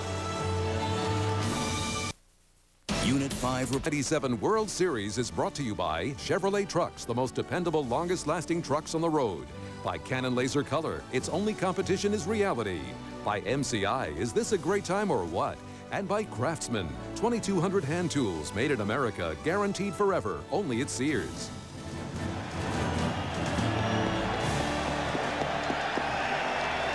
As we go to the 9th at Jacobs Field, one of 2 original Marlins left on this roster. In this, the 5th year of their existence, Alex Arias will pinch hit for the DH Jim Eisenreich. Brian Anderson, in his 3rd inning of work, falls behind 2-0. The other original Marlin is Jeff Conine, right-handed hitting first baseman. There's Jeff. 2-1. Arias hit .247 in a utility role this year.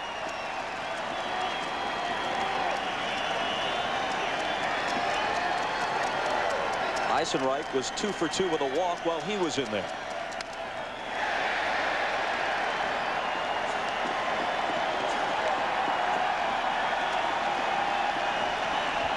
Jim Leland got out of here with one last night with a big come-from-behind win.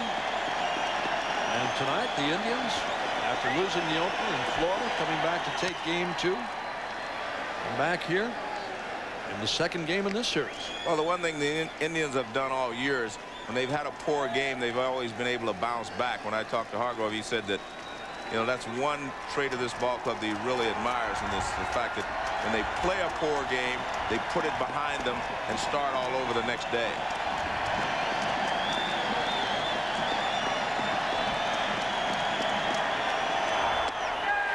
They check it first. No. Full count. Well, Jarrett Wright gave the Indians 6 innings. Then Brian Anderson came in, and if he can complete the 9th, they won't have to go deep into their bullpen at all. 6 from Wright, 3 from Anderson, and the World Series will be tied. Popped into shallow center. Out goes Alex Fernandez. Tony Fernandez, rather. Alex Fernandez would like to be playing in this series, but the rotator cuff injury has sidelined him. Just wanted to work his name in.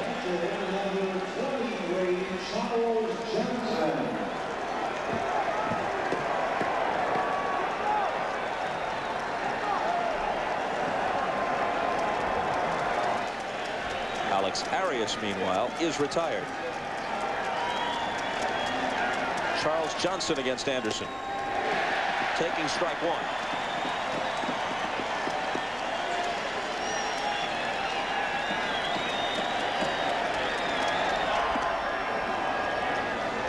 So Marquise Grissom, patrolling center field now for the Indians in the 9th, has apparently been stopped at 15 consecutive games with a base hit in the World Series, 2 shy of Hank Bauer's all-time record. Talking about Marquise Grissom, and we asked Mike Hargrove, as you look at what Grissom has done, Bauer at 17, Marquise evidently stopped at 15. Mike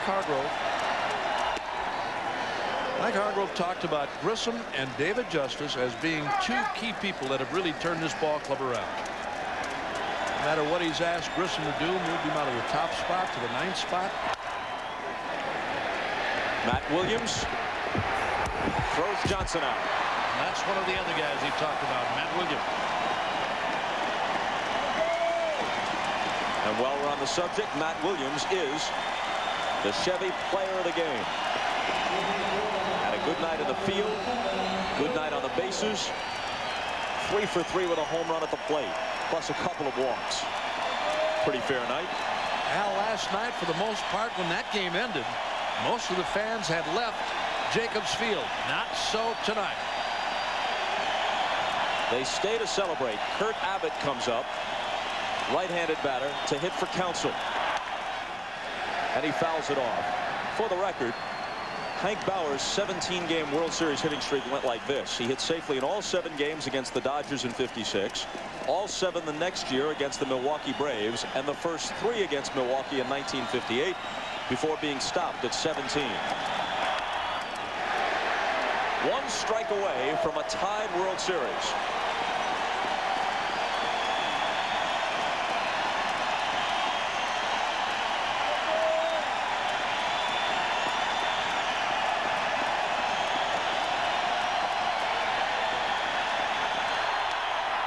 Check swing roller, Anderson. It's down to a best 2 out of 3.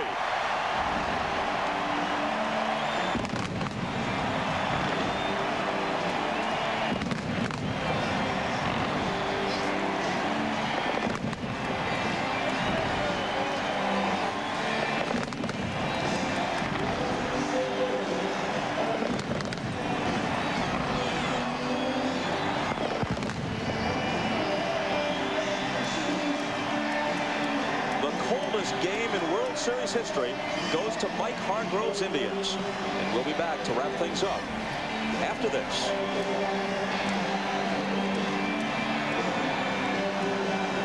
Cast is presented by authority of the Office of the Commissioner of Baseball and may not be reproduced or retransmitted in any form without express written consent.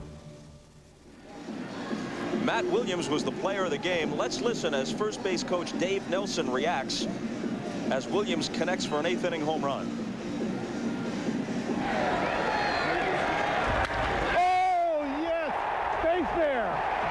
Yes, attaboy! That made it 10-3. That was the final. The World Series is tied at 2 games apiece, and Williams is with Keith Olbermann. All right, Bob, great home run to wrap everything up. Matt, that the biggest part of the day, or was that slide your highlight? Oh. Well, I don't do that very often. I hurt myself when I do stuff like that. So, you know, Sandy hit the ball in the gap, and we've been playing aggressively throughout these playoffs. And Jeff Newman sent me, and I was going as fast as I could. And he cut it off in the gap, and it was a close play at the plate. Key tonight, obviously, just as you did last night, 7-3 lead. Didn't hold on to it, 7-3 lead tonight. Is there some explanation for why one happened one way and one the other? No, that's baseball. Sometimes the ball hits Bobby in the back at third base, and then the pickoff play, and then the ball comes up and hits Tony in the chest. That happens. Nothing you can do about it. Congratulations, Matt, on tying the World Series up. Thank you. Bob, back up to you. All right, Keith, the Indians win it by a score of 10-3. Brian Anderson's work can't be overlooked. He pitched the last 3 innings and pretty much saved Mike Hargrove's bullpen any additional work. And although it was 7-3 when he came in, this is one of those situations where it's left up to the discretion of the official scorer, and they gave him credit for the save. Jarrett Wright gets the win. Tony Saunders is the loser. The final, the Indians 10 and the Marlins 3. Tomorrow on NBC, it's Game 5 of the World Series at 8 Eastern, 5 Pacific. Again from Jacobs Field. Tonight, after your late local news, The Tonight Show with Jay Leno. Jay welcomes Mel Gibson and baseball's Iron Man Cal Ripken Jr. For those of you who want to continue with post-game coverage, you can join Keith and Hannah for the World Series post-game show, available immediately following this telecast on CNBC. For Joe Morgan, Bob Uecker, Jim Gray, Hannah Storm, and Keith Olbermann, I'm Bob Costas. On a chilly night in Cleveland, so long for a while.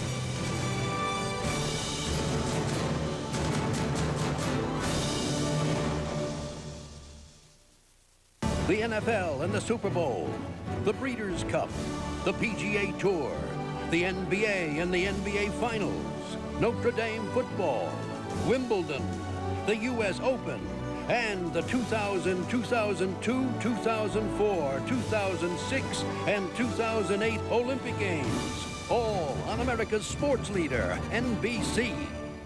NBC.